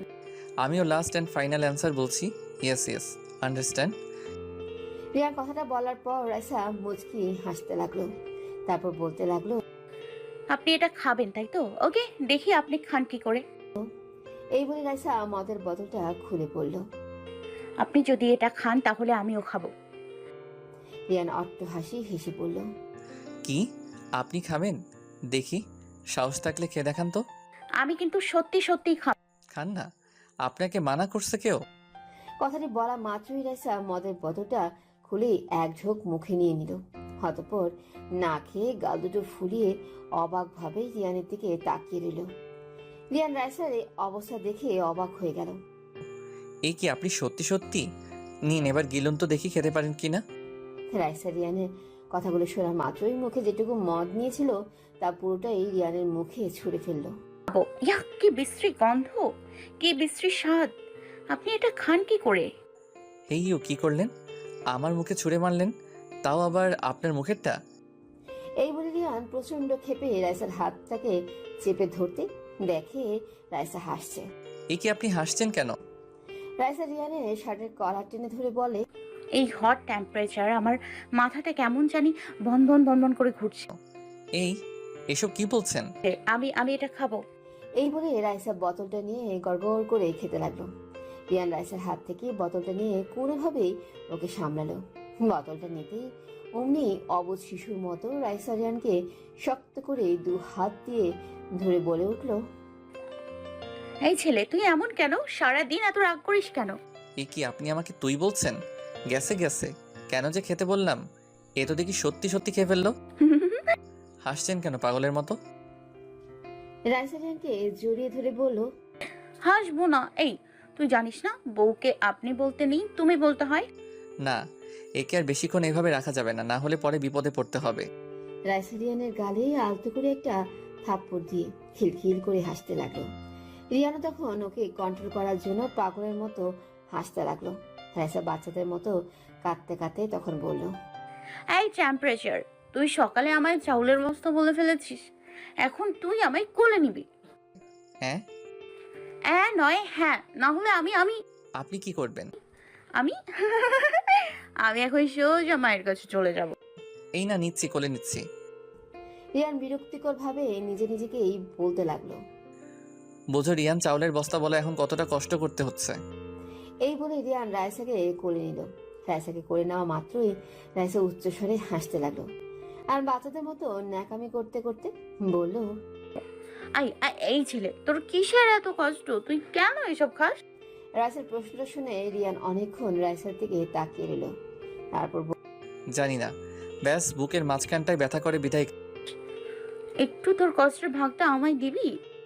রিয়ান কোনো উত্তর দিল না, শুধু বারবার রাইসার দিকে তাকিয়ে রইল। তারপর রিয়ান রাইসাকে গিয়ে বিছানায় শোয়ালো। খাই, দেখুন আপনি।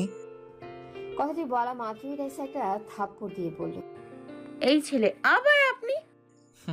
তুমি, তা আমি বলি কি, তুমি একটু এখন ঘুমাও, আর হ্যাঁ, সকালে তোমার সাথে আমি কথা বলবো, ঠিক? ওকে, আমি ঘুমাই।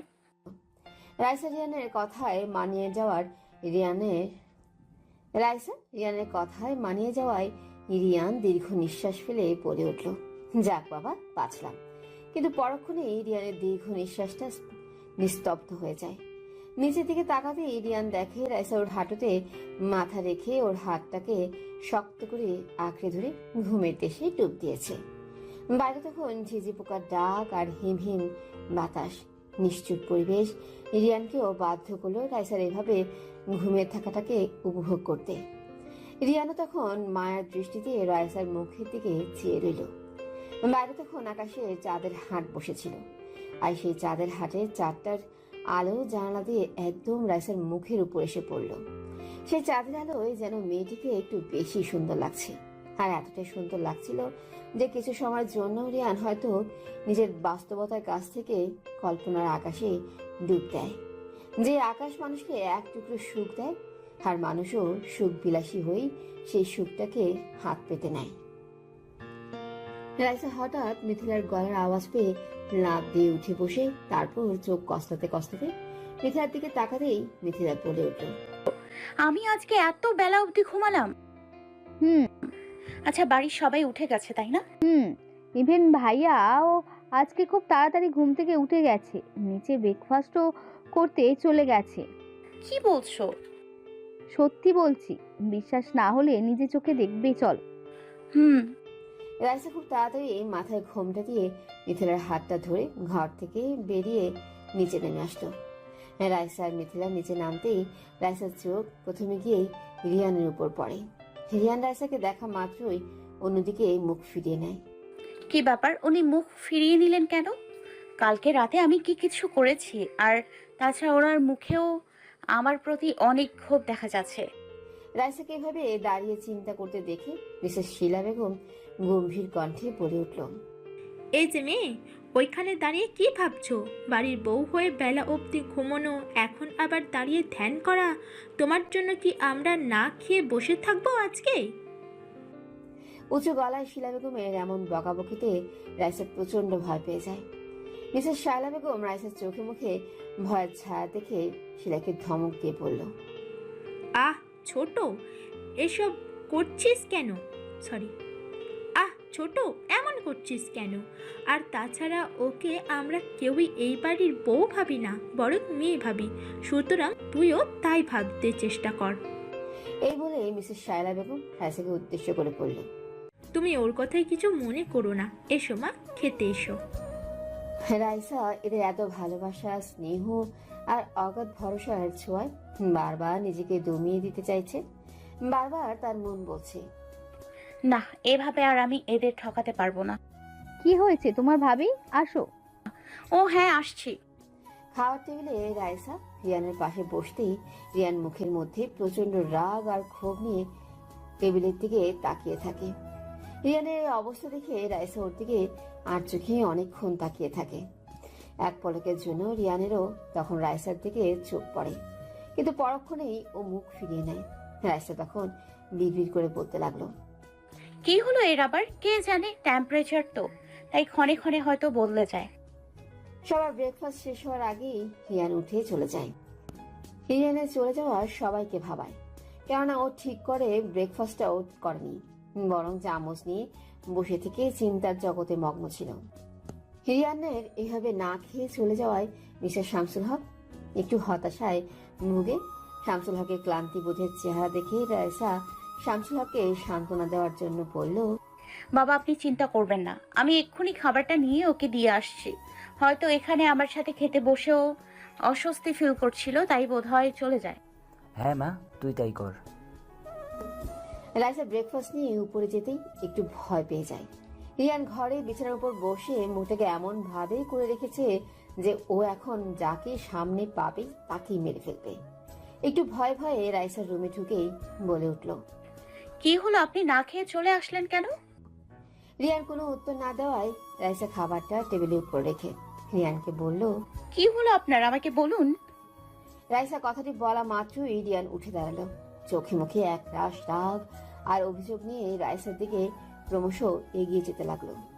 রিয়ানের এভাবে এগিয়ে আসতে আর ওর চোখে মুখে রাগ দেখে রাইসা আবারও ভয় ভয় বলল, আপনার কি হয়েছে? কি করছেন আপনি? রাইসা রিয়ানের ভয় এক পা করে পিছাতে পিছাতে হঠাৎ দেয়ালের সাথে ঘেঁষে যায়। তারপর নিচু স্বরে রিয়ানকে বলল, আপনি কেন আমার দিকে এগিয়ে আসছেন? কি হয়েছে আপনার? রাইসা কথাটি বলা শেষ না করতেই রিয়ান শক্ত করে ওর হাতটা চেপে ধরে, জোরে চিৎকার করে বলল, চুপ, একদম চুপ। রিয়ান এতটা জোরেই রাইসার হাতটা চেপে ধরলো যে প্রচন্ড ব্যথায় রাইসা কান্না করে দিল। দেখুন, আমি ব্যথা পাচ্ছি, প্লিজ ছাড়ুন। পান, আমি চাই আপনি যন্ত্রণা পান, তাহলে বুঝবেন অন্যকে যন্ত্রণা দিলে আর কত কষ্ট হয়। রিয়ানের এমন আজগুবি কথাই রাইসা কাঁদো কাঁদো স্বরেই রিয়ানকে বলল, কি বলছেন আপনি? আমি তো কিছুই বুঝতে পারছি। আর কত অভিনয় করবেন? হ্যাঁ, কেন এমন করলেন আমার সাথে? কেন? মানে? আপনি আবার মানে জানতে চাচ্ছেন? আচ্ছা, আপনি আমাকে কেন বিয়ে করেছেন? কেন আবার? আমার বাবার চিকিৎসার জন্য টাকা লাগবে, যা আমাদের সামর্থ্যের বাইরে, তাই। মিথ্যে কথা বলছেন আপনি, মিথ্যে কথা। জাস্ট শাট আপ, বিকজ আপনার এই মিথ্যে কথায় কোনো লাভ হবে না। আমি সব জেনে ফেলেছি। কি কি কি কি জেনে ফেলেছেন? আমি জেনে ফেলেছি যে আপনি সাইফ মামার একমাত্র ভাগ্নি। কি বলছেন এসব? উনি তো আমাকে শুধু টাকার জন্য আপনাকে বিয়ে করতে সাহায্য করেছে, তাই আমি ওনাকে এমনি মামা বলে ডাকি, যেমন আপনিও ডাকেন।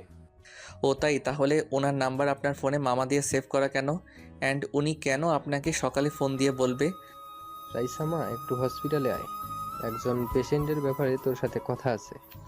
আপনি যদি ওনার কেউ না হন তাহলে কেন আপনার সাথে এভাবে আচরণ করবে? আর একজন পেশেন্টের ব্যাপারে আপনার সাথে আবার কিসের কথা? যদি আপনি একজন গরিব লোকের মেয়ে হন যে বাবার চিকিৎসার টাকার জন্য আমাকে বিয়ে করেছেন, ফর্চুনেটলি ফোনটা পিক করায় আপনার রহস্যের আমি উদ্ঘাটন করতে পেরেছি। মানে আর মানে করবেন না। আপনি কে বলুন প্লিজ। রিয়ানের এমন আকতিতে রাইসা অবাক দৃষ্টিতে ওর দিকে তাকিয়ে থাকে। তারপর দীর্ঘ নিঃশ্বাস ফেলে বলে ওঠে, হ্যাঁ, আপনি ঠিকই ধরেছেন। আমি ডক্টর সাইফের একমাত্র ভাগ্নি রাইসা, আর এছাড়া ও আমার আরেকটা পরিচয়, আমি পেশায় একজন সাইকোলজিস্ট। রিয়ান রাইসার হাতটা ছেড়ে দেয়। রাইসার কথাটা শুনে যেন রিয়ানের পুরো পৃথিবীটা অন্ধকার হয়ে যায়। নিচের দিকে তাকিয়ে থাকে, তারপর রাইসাকে বলল, কেন তাহলে আমাকে বিয়ে করলেন? রাইসা রিয়ানের এই অবস্থা থেকে অনেকটা আবেগময় ভাবে বলল, ছোটবেলায় মা বাবার মারা যাওয়ার পর মামাই আমার সব। মামার আদর, নৈতিকতার শিক্ষায় আমি বড় হয়েছি। ছোটবেলা থেকে আমি মানুষকে রিয়েলাইজ করার চেষ্টা করতাম। ইভেন সব সময় চাইতাম মানুষের হতাশার কারণটা উদ্ঘাটন করা আর তা নিঃশেষ করার। আর তাই পেশাটাকে নিজের কৌতূহলের সাথে খাপ খাইয়ে বেঁচে নিলাম। আমার মামা হচ্ছে সত্য সততার পথের মানুষ, আর তার নিজের পেশাটা তার কাছে নিজের জীবনের চেয়েও বেশি সম্মানের। আর পেশেন্টরা হচ্ছে তার কাছে তার প্রাণ। তাই পেশেন্টের সমস্যায় সে নিজের জীবনটাও দিতে দ্বিধা করবেন না। আমার মামা শুধুমাত্র একমাত্র আপনাদেরই পারিবারিক ডাক্তার, আর সেই কারণে আমার মামা আপনাদের নিজের আত্মীয় হিসেবে মনে করে। আপনার 3 বছর ধরে এভাবে হতাশায় ভোগার কথা প্রত্যহ মামা আমাকে গিয়ে বলতো, কিন্তু কখনো এটা বলেনি কিসের জন্য এত হতাশা আপনার। সেদিন যখন আপনার বাবা অসুস্থ হয়ে যায়, তখন না মামা আমাকে ফোন দিয়ে তার চেম্বারে ডাকে। আমি আসলেই মামা সব খুলে বলে, তারপর বলে আপনাকে বিয়ে করতে, অতঃপর একটু একটু করে আপনাকে বোঝাতে লাইফটা থেমে থাকার জন্য নয়, একজন প্রিয় মানুষের জন্য, আরো প্রিয় মানুষগুলোকে দূরে ছেড়ে দেওয়ার জন্য নয়। কি করব বলুন? আমি চেয়েছিলাম আপনাকে সোজাভাবে বোঝাতে, কিন্তু মামার থেকে জানতে পারলাম আপনি অনেকটাই রক্তটা ছিলেন। নিজের মা বাবারই কথা শুনে না, আর থাক অন্য কারো। আর তাই আমাকে আর মামাকে এই পথটা বেছে নিতে হয়েছে, আপনার সাথে থেকে আপনাকে বুঝতে এবং আপনার কষ্টটাকে দূর করতে। নিজেকে যাতে এইভাবে শেষ না করেন তা বোঝাতেই আমি আপনাকে বিয়ে করেছি। ব্যাস, এনাফ ইজ এনাফ। রিয়ান রেগে আবারও গিয়ে রাইসা হাতটা চেপে ধরে বলে, কাজটা কিন্তু আপনি ঠিক করলেন না, আর কালকে রাতের কাজটাও ঠিক করেননি। আচ্ছা বলুন তো, কালকে রাতে কেন এমন করলেন? কি করেছি আমি কালকে রাতে? ও মনে পড়েছে, ড্রিঙ্ক করেছি, তাই তো? কিন্তু সেটা তো আপনার জন্যই। আর তখন তো আমার হুঁশ ছিল না, তাই কি করে ফেলেছি আমি নিজেও জানি না। কি বলছি তাহলে শুনুন। আপনি কালকে রাতে ড্রিঙ্ক করেননি, কারণ ওই বোতলে মদ ছিল না, কোল্ড ড্রিঙ্কস ছিল। মানে আপনি জানলেন কি করে? কি করে আবার? আপনি যখন আমার মুখে কোল্ড ড্রিঙ্কসটা ছুঁড়ে ফেললেন, তখনই কেমন জানি সন্দেহ লাগলো। পরক্ষণে ভোরে আপনি যখন গভীর ঘুমে বিভোর ছিলেন, ঠিক তখনই নিজের সন্দেহটার ঠিক কিনা তা পরক্ষণে আমি বোতল থেকে একটু পান করি, আর বুঝতে পারি যে এটা মদ নয়, কোল্ড ড্রিঙ্কস। কেন এমন করলেন? কিসের জন্য? রাইসা রিয়ানের চোখের দিকে তাকিয়ে মায়ার দৃষ্টিতে বলল, ভালোবেসে ফেলেছি যে আপনাকে, তাই একটু খামখেয়ালিপনায় এসব করেছি। রাইসার মুখ থেকে ভালোবাসি শব্দটা শোনা মাত্রই রিয়ান প্রচন্ড রাগান্বিত স্বরে বলল, জাস্ট শাট আপ। ভালোবাসা আপনাদের মেয়েদের মতো মুখে মানায় না। 3 বছর একটি মেয়ে যদি কারোর সাথে থেকে পরে বলতে পারে যে সে তাকে ভালোবাসে না, আর আপনি সেখানে মাত্র 2 দিনে আমার সাথে থেকে ভালোবাসার কথা বলছেন। আসলে কি বলুন তো, আপনারা মেয়েরা না খুব স্বার্থপর, আর আপনি একটু বেশি। তাই আমার সাথে এত বড় নাটক করতে পারলেন। আমি পৃথিবীতে সব থেকে বেশি মিথ্যা কথা বলা অপছন্দ করি, আর আপনি সেটাই করেছেন। এই বলে রিয়ান নিচে বসে পড়ে, টপ টপ করে চোখের জল ফেলে নিচের দিকে তাকিয়ে থাকে। রিয়ানের চোখে কান্না দেখে রাইসা নিজেকে অপরাধী ভাবতে লাগলো, কারণ রাইসা জানে যে রিয়ান কাঁদতে পারে না। প্রচন্ড কষ্টে ও রিয়ান চোখে পানি আসে না, তাহলে কতটা কষ্টে রিয়ান আজ কান্না করছে। এই ভেবে রাইসা রিয়ানের পাশে বসে, রিয়ানের কাঁধে আলতো করে হাত দিতে রিয়ান চিৎকার দিয়ে বলল, ডোন্ট টাচ মি, ডোন্ট। আর আজকের ভিতরে আপনি এই বাড়ি ছেড়ে চলে যাবেন। আপনার আর আমার এগ্রিমেন্টের এখানে সমাপ্তি। I just hate you. না, এটা করবেন না, শুনুন আমার কথা। কিন্তু রিয়ান রাইসার কথা কোনো গুরুত্ব না দিয়ে রুম থেকে বেরিয়ে চলে গেল। রাইসা নিচে বসে অঝোর ধারায় কাঁদতে লাগলো। অতঃপর রিয়ান বাড়ি থেকে বেরিয়ে গেল। রিয়ানের বাড়ি থেকে ধুম করে বেরিয়ে যাওয়া দেখে মিথিলা রিয়ানের ঘরে আসে। এসেই দেখে রাইসা কাঁদছে। রাইসাকে নিচে বসে কাঁদতে দেখে মিথিলা আশ্চর্যজনকভাবে বললেন, ভাবি তোমার কি হয়েছে? আর ভাইয়া এভাবে বাড়ি ছেড়ে চলে গেল কেন? রাইসা মিথিলার প্রশ্নের উত্তর না দিয়ে বরং চোখের জলগুলো মুছে ফেলে। মিথিলাকে উদ্দেশ্য করে বলল, আচ্ছা মিথিলা, আমাকে বলো তো, তোমার ভাইয়া কেন এমন, কেন মেয়েদের স্বার্থপর বলে, কেন এমন নিষ্ঠুর হয়ে যায় মাঝে মাঝে? আমার ভাইয়া এমন ছিল না ভাবি। যাকে পৃথিবীতে সব থেকে বেশি ভালোবেসেছে সেই তাকে এমন নিষ্ঠুর করে ফেলেছে। মানে? মানে হলো, এই বলতেই হঠাৎ মিথিলার রাইসার হাতের দিকে চোখ পড়তেই দেখে রাইসার হাতে আঙুলে 3টে দাগ। এ কি ভাবি, তোমার হাতে কি হয়েছে? ও কিছু না, তুমি আগে বলো তোমার ভাইয়া কোথায়? কোথায় আবার? যেখানে প্রতিদিন গিয়ে বসে থাকে সেখানে। বিগ বস রেস্টুরেন্টের পাশে 3 রাস্তার মোড়ে বসে আছে। ওইখানেই তো সারাদিন থাকে, কারণ ওখানে বসেই ওই ছবিটিতে যে মেয়েটি দেখছো তার অস্তিত্বটা অনুভব করতে পারে। এক মুঠো সুখ আর পুরনো সুখময় অতীতের স্মৃতি খুঁজে পায়। দিনটা এভাবে প্রতিদিন পার করে দেয় ভাইয়া। তারপর দিন শেষে রাতের 4 দেওয়ালের মাঝে নিজেকে লুকিয়ে রাখে।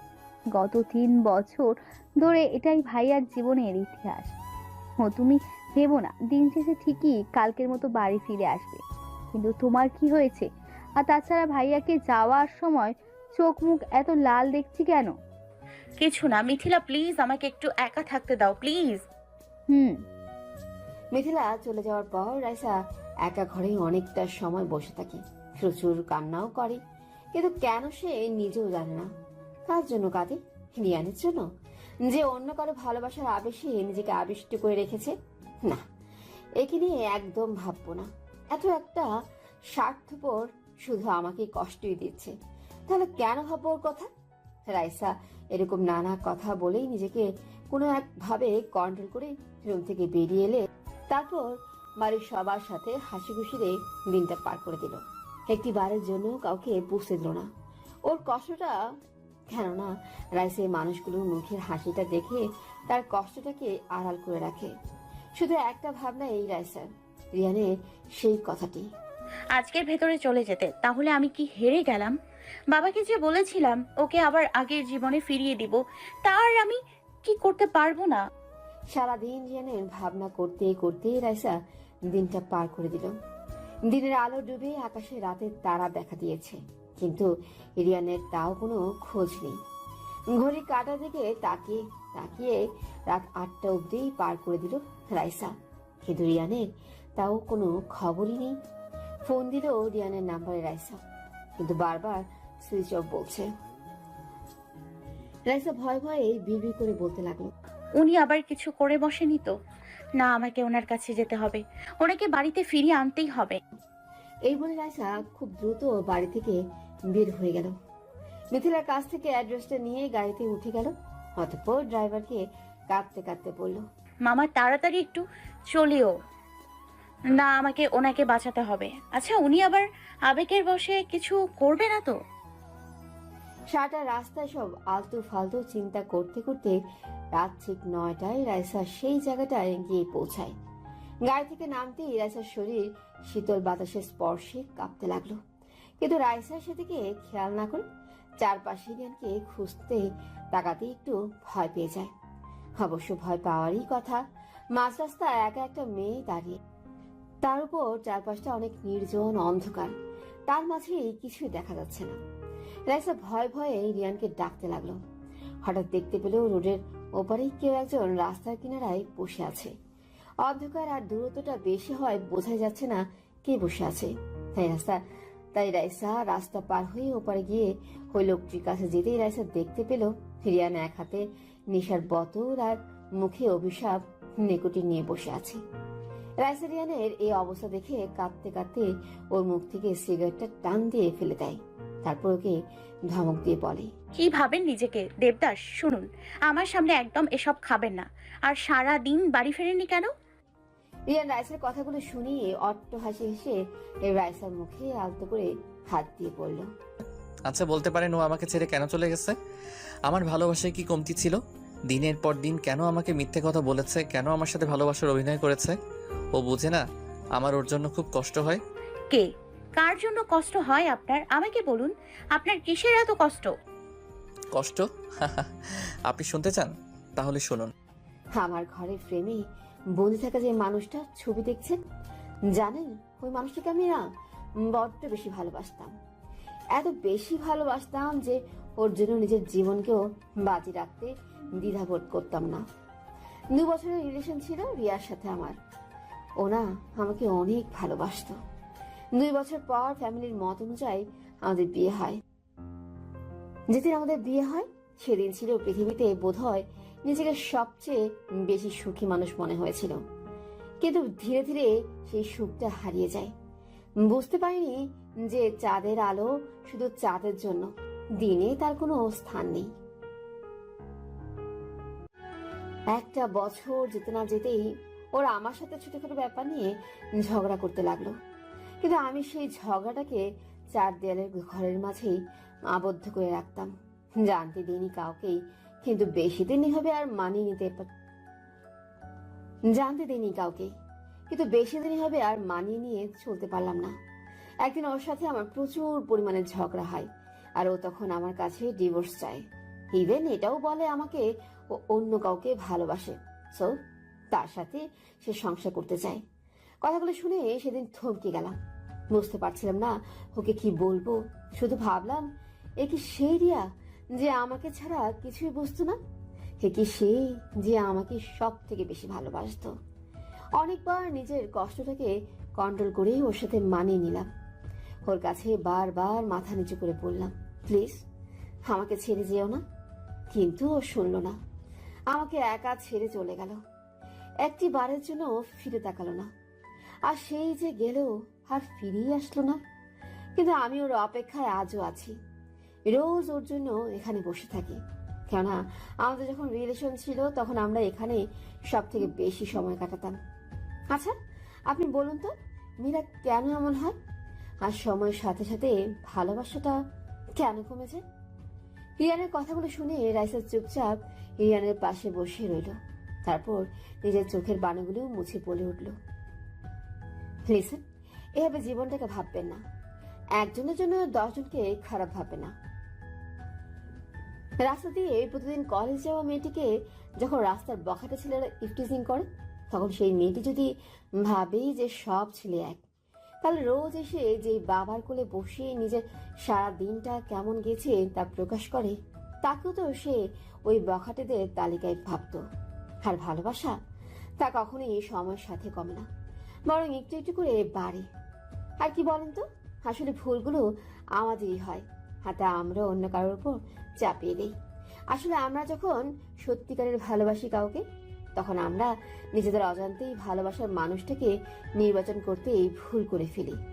আর এই ভুলের কারণেই আমরা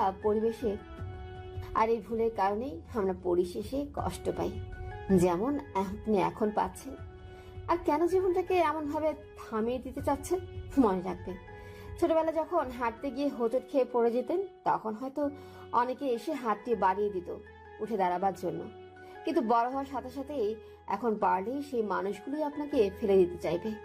কিন্তু উঠতে হবে আপনার নিজেকে একাই। রিয়া নিশ্চয়ভাবে রাইসার কথাগুলোকে কোনোভাবে গুরুত্ব না দিয়ে ক্রমাগত মদ খেতে লাগলো। রাইসা রিয়ানের এই অবস্থা দেখে রিয়ানকে রাগী মাখা কণ্ঠে বলল, এত কিছু বলার পরও আপনি এসব খাচ্ছেন, ছাড়ুন। এই বলে রিয়ানের হাত থেকে রাইসা মদের বোতলটা নিতে চাইলে রিয়ান রাইসাকে জোরে সুরে একটা ধাক্কা দিয়ে বলে উঠল, প্লিজ আপনি এখান থেকে চলে যান প্লিজ। না, আমি যাব না। আর আপনি যদি এখন এই মদের বোতলটা না ফেলে দেন, তাহলে আমি সারা জীবনের জন্য চলে যাব আর ফিরে আসবো না। না আমি ফেলাবো না, আর চলে যান। আপনি চলে গেলে আমার কিছু যায় আসে না। ঠিক বলছেন তো, আমি কিন্তু সারা জীবনের জন্য চলে যাব। এই বলে রিয়ান মদ খেতে লাগলো। রাইসা এক পা করে পিছিয়ে চলে যেতে লাগলো। তারপর রাইসা কান্না মাখা কণ্ঠে রিয়ানকে বলল, ভালো থাকবেন। কিন্তু রিয়ান রাইসার কথাটি না শোনার ভান করে মদ খেতে লাগলো ক্রমশ। হঠাৎ সব নিশ্চুপ হয়ে গেল, আবহাওয়া ভারী হয়ে গেল। শুধু একটু দূর থেকে একটা গাড়ির হর্ন বাজানোর আর একটা চিৎকারের শব্দ রিয়ানের কানে আসলো। পেছনে ফিরে তাকাতেই রিয়ান দেখতে পেল রাইসার নিচে পড়ে আছে, প্রচন্ড রক্ত চারপাশে, আর একটা গাড়ি খুব দ্রুত চলে যাচ্ছে। দৃশ্যটি দেখে রিয়ান মদের বোতলটা হাত থেকে ফেলে দিল। অবাক দৃষ্টিতে দূর থেকে রাইসার মুখের দিকে চেয়ে নিল, আর বারবার রিয়ানেরও যেন মনে হলো বাতাসটাও তখন তাকে বলছে ভালো থাকবেন। অদ্ভুত দৃষ্টিতে রিয়ান রাইসার দিকে তাকিয়ে ধুম করেই বসে পড়ল, আর বারবার বুকটাকে চেপে ধরল। পাগলের ন্যায় ক্রমাগত বলতে লাগলো, না, এটা হতে পারে না, এ চলে যেতে পারে না, একে বাঁচতে হবে, বাঁচতে হবে। রিয়ান চোখের জলগুলো মুছে বসে না থেকে দৌড়ে রাইসার কাছে গিয়ে ওকে কোলে নিল। কাঁপা কাঁপা কণ্ঠে বারবার বলতে লাগলো, এই মেয়ে চোখ খোলো, এই দেখো আমি তোমাকে কোলে নিয়েছি, আজকে আর চাউলের বস্তা বলে ফেলে দিব না, প্লিজ চোখ খোলো। আরে আমাকে তোমার ঠিক করতে হবে না, তোমার যে এখনো অনেক কাজ আছে, এভাবে চলে যেও না। কিন্তু রাইসার কোনো সাড়া না পেয়ে ধীরে ধীরে ছেলেটিও নিশ্চুপ হয়ে গেল। বুঝে ফেললো মেয়েটি ওর কথাটা রাখার জন্য দূরে চলে গেল। চারপাশের আবহাওয়া ধীরে ধীরে আরো অন্ধকারের আড়ালে লুকিয়ে যাচ্ছে। আকাশ বারবার আর্তনাদ করছে, বৃষ্টির স্পর্শের জন্য প্রকৃতির মাঝে গম্ভীরতার প্রকাশ পাচ্ছে। এমন অবস্থায় রিয়ান নিজের আবেগকে কন্ট্রোল করে চারপাশে তাকিয়ে বলতে লাগলো, না, এইভাবে আর দাঁড়িয়ে থাকলে হবে না, আমি ওকে নিয়ে হসপিটালে যাব, ওকে বাঁচতেই হবে।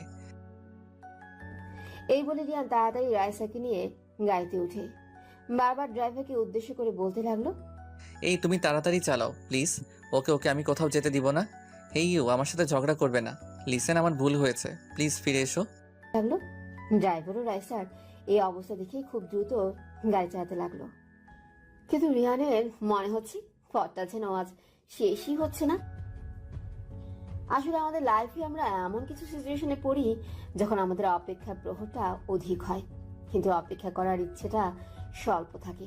তাই তখন আমাদের মনে হয় সময়টা খুব ধীর গতির। যাই হোক, অবশেষে রিয়ানের অপেক্ষার প্রহরটা শেষ হয়।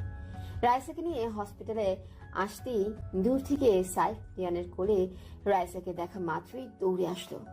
তারপর চিৎকার দিয়ে রিয়ানকে পাগলের মতো জিজ্ঞাসা করতে লাগলো, ওর কি হয়েছে? ওর শরীরে এত রক্ত কেন? Nurse, nurse! সাইফের এরূপ চিৎকারে রাইসাকে নার্সরা এসে ক্যাবিনে নিয়ে গেল। আর রিয়ান অবাক দৃষ্টিতে হাতের মধ্যে লেগে থাকা রাইসার রক্তগুলোর দিকে তাকিয়ে চোখের জলগুলো টপ টপ করে ছেড়ে দিল।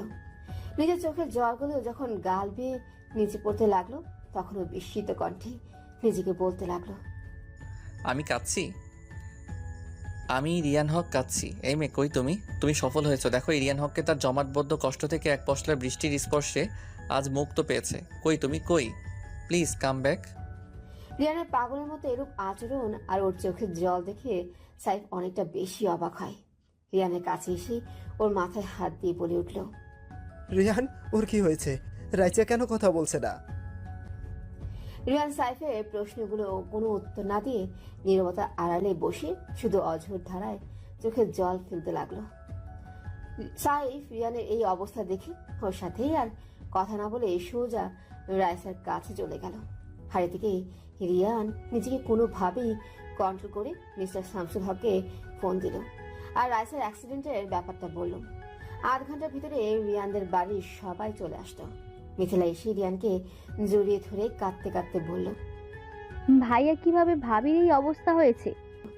রিয়ান মিথিলার প্রশ্নটির কোনো উত্তর দিতে পারল না। অবশ্য দিবেই বা কি হবে, কারণ সত্যটা জানে তো মিস্টার শামসুল হক এখন আবার হয়তো অসুস্থ হয়ে পড়বে। রিয়ান মিথিলার প্রশ্নটিকে অবহেলা করে দেয়ালের সাথে ঘেঁষে বসে রইল আর ভাবতে লাগলো, কেন আমি এত ভেঙে পড়ছি? কিসের জন্য? কার জন্য? কে হয় ও আমার? আমি কেন কাঁদছি? আমি তো কখনো কাঁদতে পারতাম না, ইভেন সেদিনও তো এক ফোঁটা চোখের জল পড়েনি যেদিন রিয়া আমাকে ছেড়ে চলে গিয়েছিল। তাহলে আজ কেন চোখ দুটো আমার এত কষ্ট দিচ্ছে কেন? কিছু সময় পার হওয়ার পর সাইফ রিয়ানের কাছে আসলো। রিয়ান সাইফকে দেখা মাত্রই মুখটা নিচু করে ফেলল, কেননা বারবার তার নিজেকে অপরাধী মনে হচ্ছে। সাইফ আসা মাত্রই সবাই জিজ্ঞাসা করতে লাগলো, রাইসা এখন কেমন আছে? সাইফ কোনো উত্তর না দিয়ে রিয়ানের দিকে তাকে এক প্রকার কষ্টের হাসি হেসে রিয়ানকে উদ্দেশ্য করে বলল, সবাই তো জিজ্ঞাসা করলো রাইসার কথা, কই তুমি তো রিয়ান জিজ্ঞাসা করলে না? কি জানতে চাইবে না ওর কথা, নাকি আজও নিষ্ঠুরতার পরিচয় দিয়ে যাবে? রিয়ান তখনও কোনো কিছু বলল না। মিথিলা তখন বলতে লাগলো, ডক্টর, ভাইয়া এখন স্বাভাবিক নয়, প্লিজ বলুন না ভাবি কেমন আছে। দীর্ঘশ্বাস ফেলে সাইফ বলল, কিছু বলা যাচ্ছে না, মাথায় প্রচণ্ড জোরে আঘাত পেয়েছে, ওকে অটিতে নিয়ে যেতে হবে। কথাটা শোনা মাত্রই রিয়ান সাইফের সামনে গিয়ে দুহাত তুলে করুণা দৃষ্টিতে চেয়ে রইল। রিয়ানের এরূপ দৃষ্টিতে সাইফ বুঝে ফেলল এর আড়ালে কত ইতিহাস আর কত না না বলা কথা লুকিয়ে আছে। সাইফ মুচকি হাসি দিয়ে রিয়ানের হাত দুটো আঁকড়ে ধরে শান্ত কণ্ঠে দীর্ঘ নিঃশ্বাস ফেলে বলে উঠল, চিন্তা করো না। রিয়ান এমন একটা সিচুয়েশনেও সাইফকে এমন শান্ত মানুষ রূপে দেখে বুঝতে পারল পৃথিবীতে এখনো কিছু মানুষ আছে যারা নামে নয় শুধু কর্মেও একজন সত্যিকারের হিউম্যান। সাইফ রাইসাকে ওটিতে নিয়ে যাওয়ার সময় রিয়ান ওর চেহারার দিকে এক দৃষ্টিতে তাকিয়ে রইল। ওর মায়াবী নিষ্পাপ চেহারাটা যেন রিয়ানকে তখনও বলছিল ভালো থাকবেন। ওটিতে নিয়ে যাওয়ার পর রিয়ান ওটির সামনে দাঁড়িয়ে বারবার ভাবতে লাগল, আমার কেন এত কষ্ট হচ্ছে? ও তো আমার কেউ নয়, তাহলে কেন বারবার ওর খামখেয়ালি পনাগুলো আমার চোখের সামনে ভাসছে? ওটির দরজা লাল বাতিটার দিকে তাকিয়ে রিয়ান অপেক্ষার প্রহর গুনতে লাগলো। আর বুঝতে পারলো কিছু সময় আমরা খারাপ পরিস্থিতিতে পড়ি আমাদের নিজেদের কারণে, আর আমরা সব সময় সেই মানুষগুলিকে অবহেলা করি যারা আমাদের জন্য ভাবে, যারা আমাদের সুখের জন্য সব করতে পারে সব। অনেকক্ষণ পর ওটির লাইটটা বন্ধ হয়ে গেল। লাইটটা বন্ধ হতেই রিয়ানের বুকের মাঝে একটা স্বস্তি অনুভব হলো। এই ভেবে যে শেষ অবধি আমার অপেক্ষার প্রহরটা সমাপ্তি হলো। সাইফ ওটি থেকে বের হতেই রিয়ান সাইফের হাতটা আঁকড়ে ধরে বলে উঠল, ডক্টর রাইসা কেমন আছে? লোকটির চোখে মুখে এতক্ষণ নিজের কষ্টটাকে লুকিয়ে রাখার যে শক্তি ছিল তা ধীরে ধীরে চুপসে গেল। বিষাদের ছায়া নেমে আসলো লোকটির মুখে। হাতটা দেখে রিয়ানের চিন্তা আরো বেশি বেড়ে গেল। কি হলো, কিছু বলছেন না কেন? সাইফ তাও কোনো জবাব দিল না। মিথিলা তখন আর নিজেকে সামলাতে না পেরে সাইফের সামনে এসে জিজ্ঞাসা করলো, কি হলো, আপনি কথা বলছেন না কেন? ভাবি এখন কেমন আছে? সাইফ তখন চোখের পানিগুলো ছেড়ে দিয়ে বলল, ওর অপারেশনটা সাকসেসফুল হয়েছে, বাট ও অ্যাক্সিডেন্ট হওয়ার সময় অতিরিক্ত কষ্ট পাওয়ার কারণে ও কোমায় চলে গেছে। ও রেসপন্স করছে না। আর কি? সাইফ তখন আর চোখের জলগুলো ধরে রাখতে পারল না। কান্না মাখা কণ্ঠে মিথিলাকে বলল, আর কখনো রেসপন্স করবে কিনা সন্দেহ আছে। সাইফের কথাগুলো শুনতে রিয়ানের বুকটা কেঁপে উঠল। কেন সে জানে না, শুধু মনে হলো বুকের মাঝে কিছু একটা আর্তনাদ করছে। রিয়ান ঠাস করেই নিচে বসে পড়ল। কিছু সময় পর কি একটা ভেবে ওটিতে গিয়ে রাইসার কাছে গিয়ে ওর কানে ফিস ফিস করে বলতে লাগলো, এই মেয়ে, তোমাকে উঠতেই হবে, আজ না হয় কাল একদিন তুমি ঠিক উঠবেই। আর তোমার শেষ কথাটি আমি রাখবো, আর আমার বাবাকে দেওয়া তোমার ওয়াদাও বেখেলাফ হবে না। এই বলে রিয়ান ওটি থেকে বের হয়ে গেল। সেদিন থেকে রিয়ান আবার নতুন করে বাঁচার অনুপ্রেরণা পেল। সবকিছুই নতুন করে শুরু করলো। চারপাশে বাড়িটা আজ আলোকে সজ্জায় সাজানো। হলুদ, নীল আর লাল বাতির স্পর্শে পুরো বাড়িটা আজ একটু বেশি আলোকিত দেখাচ্ছে। বাড়ির মানুষগুলো আজ অনেক ব্যস্ত, কিন্তু কিসের এত ব্যস্ততা, কিসের এত আয়োজন? মিসেস শায়লা বেগম আর শিলা রান্নাঘর থেকে যেন আজ বের হতেই পারছে না। শামসুল হক বাড়ির কোথাও কোনো খুদ আছে কিনা ঘুরে ঘুরে দেখছে।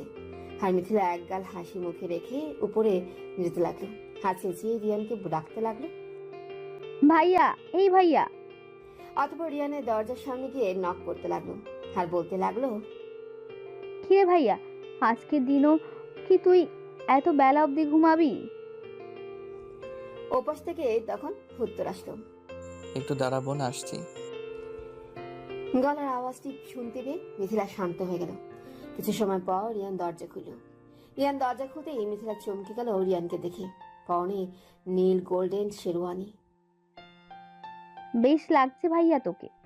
ধন্যবাদ মাই ডিয়ার সিস্টার। বাট ভাইয়া, তুই আজও এত বেলা অবধি ঘুমোলি? আরে না, রুম সাজাচ্ছিলাম। রুম সাজাচ্ছিলি, কিন্তু কার জন্য? বারে, তুই জানিস না বুঝি কার জন্য? মিথিলা রিয়ানের মুখ থেকে বাক্যটি শোনা মাত্রই নিশ্চুপ হয়ে রইল। কিছু সময় পর রিয়ানকে শান্ত কণ্ঠে বলতে লাগলো, আর কতকাল অপেক্ষা করবি ভাইয়া? কতদিন আর এভাবে ঘর সাজাবি? কতদিন আর মিথ্যে আশা নিয়ে মরা লাশটির কাছে যাবি? চুপ চুপ, মিথিলা এসব বলতে নেই। আর কে মরা লাশ? ও আমার সাথে অভিমান করেছে, তাই হয়তো এভাবে আছে। তুই দেখিস, ও আজ আমার সাথে আসবে, আমার সাথে কথা বলবে। প্রতিদিন তো তুই এই কথাটি বলিস। এই আশাটি তো আমার সব মিথিলা। যাই হোক, আমি তাহলে এখন বের হই। মানে কি, তুই এখনই হসপিটালে যাবি? হুম, খেয়ে যাবি না? এসে খাবো। এই বলে রিয়ান ঘর থেকে বেরিয়ে গেল। নিচে নামতেই মিসেস শায়লা বেগম রিয়ানকে দেখে মাত্রই ওর কাছে এসে ওর মাথায় হাত দিয়ে বলে উঠল, দোয়া করো মা। প্রতিদিনই তো এই দোয়াটি করি, আর প্রতিদিনই তুই আসার অপেক্ষায় থাকি, এই ভেবে যে এই বুঝে তুই হাসি মুখে ওর হাতটা ধরে এই ঘরে ফিরবি। রিয়ান মায়ের কথায় কোনো উত্তর না দিয়ে ছলছল চোখে বাড়ি থেকে বের হয়ে গেল। মনের মাঝে নানা আশা আর স্বপ্ন নিয়ে হসপিটালের দিকে অগ্রসর হতে লাগলো। তারপর 345 নম্বর ক্যাবিনে গেল। গিয়ে দেখে সাইফ বসে আছে। সাইফকে দেখা মাত্রই রিয়ান বলল, মামা চলে এসেছি। এই, তোবার আসার সময়? সেই অনেকক্ষণ অবধি তোমার জন্য বসে আছি। সরি মামা, আসলে জ্যামের কারণে আসতে একটু দেরি হয়ে গেছে। ব্যাপার না, এবার তুমি তোমার ওয়াইফের সাথে থাকো, আমি চললাম। সাইফ চলে যেতে রিয়ান ক্রমশ কেবিনের কাছে গেল। তারপর রাইসার মাথায় হাত দিয়ে ছলছল চোখে বলতে লাগলো, আজকের দিন ও এভাবে নিশ্চুপ হয়ে শুয়ে রইবে, উঠবে না। তুমি জানো আজকে কি? আজ আমাদের ফার্স্ট অ্যানিভার্সারি। এই দিনেই তো তুমি এই ইডিয়েট ছেলেটাকে ঠিক করার জন্য ওর হাতটা ধরেছো। আর এদিনও তুমি আমার সাথে কথা বলবে না? একটা লাশের মতো শুয়ে থাকবে? তুমি জানো আজ আমি তোমার জন্য পুরো বাড়িটা সাজিয়েছি। মাকে বলে এসেছি আজ তোমাকে আমি আমার সাথে করে নিয়ে যাব। অবশ্য প্রতিদিনই মাকে এই আশ্বাসটা দিয়ে আসি, তবে আজকে অন্তরে অন্তঃস্থল থেকে কথাটা বলে আসছি। ওঠো না, আমার সাথে কথা বলো না। হঠাৎ রেহান নিশ্চুপ হয়ে গেল। তারপর কিছুক্ষণ চুপ থেকে বলে উঠল, এত অভিমান তোমার যে একটা বছর পেরিয়ে গেল, অথচ তুমি এখন সেই পুতুলের মতো নিশ্চুপ হয়ে শুয়ে আছো। তুমি জানো প্রতিদিন বাবা ভাবে এই বুঝি তুমি সুস্থ হয়ে বাবাকে বলবে। আপনি কোনো চিন্তা করবেন না বাবা, আপনার ছেলে আবার আগের মতো ঠিক হয়ে যাবে। মিথিলা প্রত্যহভাবে এই বুঝি তুমি ওকে গিয়ে জড়িয়ে ধরবে, আর আমি তোমার সুস্থ হওয়ার অপেক্ষায় প্রত্যহ দীর্ঘ নিঃশ্বাস ফেলি, কিন্তু তুমি। আমাদের অপেক্ষাটা না অবসানই ঘটছে না। আচ্ছা, তোমার এত অভিমান, এত আমার উপর রাগ যে সেদিন সেই যে বললাম চলে যেতে, তাই আজও নিশ্চুপ হয়ে রয়েছো? গত 1 বছর ধরে প্রতিদিন তোমার কাছে এসে তোমার সাথে আমি নিজেই শুধু কথা বলি, কিন্তু তুমি একবারও আমার সাথে কথা বলো না। তুমি বোঝো না রাইসা, এতে আমার খুব কষ্ট হয়। আচ্ছা রাইসা, তোমার এইভাবে শুয়ে থাকতে কষ্ট হয় না? প্লিজ রেসপন্স করো, প্লিজ। রিয়ানের কথাগুলো শুনে রাইসার চোখে জল টলটল করতে লাগলো। রিয়ান তা দেখে অভিমানী কণ্ঠে বলল, এতই যখন আমার কষ্ট দেখে তোমার কষ্ট হয়, তাহলে কেন উঠছো না? কেন আমার হাতটা আঁকড়ে ধরছো না? রাস্তায় হাঁটতে গিয়ে যখন হোঁচট খেলাম, তখন তুমি আমার হাতটা আঁকড়ে ধরেই আমাকে পথ দেখিয়েছো, আর এখন মাঝপথে ছেড়ে দিয়েছো। তাহলে তোমার আর রিয়ার মধ্যে কি পার্থক্য রইল? রাইসার অশ্রু তখন গড়িয়ে রিয়ানের হাতে পড়লো। রিয়ান তখন বলল, না, তুমি ভেবো না আমাকে নিয়ে রাইসা। সেদিন যখন ডক্টর বলেছিল যে তুমি কোমায় চলে গেছো, তুমি কখনো আর রেসপন্স করবে কিনা সন্দেহ আছে। কথাটি শুনে না সেদিন হয়তো আমি ক্ষণিকের জন্য ভেঙে পড়েছিলাম, কিন্তু পরক্ষণে আমি নিজেকে বুঝিয়েছি এই বলি যে যারা অন্যদের বাঁচার অনুপ্রেরণা দেয় তারা কখনোই এত সহজে মরে যায় না। আর এই বিশ্বাসে দেখতে দেখতে একটা বছর পার করে দিলাম। তুমি তো জানো রাইসা, আমি এখন আর সিগারেট খাই না, এখন আর মদও খাই না, এখন আর রাতও জাগি না, আর ওই 3 রাস্তার মোড়েও বসে থাকি না। কেন জানো? কারণ তোমার শেষ কথাটি ছিল ভালো থাকবেন, আর সেই কথাটি আমাকে নতুন করে জীবন শুরু করতে বাধ্য করেছে। আর ভালো থাকারও চেষ্টা করছি, এবং নিজের কাছের মানুষগুলোকেও ভালো রাখার চেষ্টা করছি। জানো রাইসা, এখন আমি না অনেক কিছু বুঝে গিয়েছি, সবকিছুর সাথে মানিয়ে নিয়ে চলতে শিখে গেছি। যখন এখন আবেগের বর্ষে আবার জীবনকে থামিয়ে দিতে মন চায়, তখনই তোমার কাছে চলে আসি। তোমার এই নিষ্পাপ চেহারা দেখে আমি আবার বাঁচার অনুপ্রেরণা পাই। সেদিন হয়তো রাইসা আমি তোমার কথাগুলোর মূল্য বুঝতে পারিনি, কিন্তু এখন বুঝতে পারছি। আসলে আমরা সত্যিকারের যখন কাউকে ভালোবাসি, তখন ভালোবাসার মানুষটিকেই ভুল নির্বাচন করি।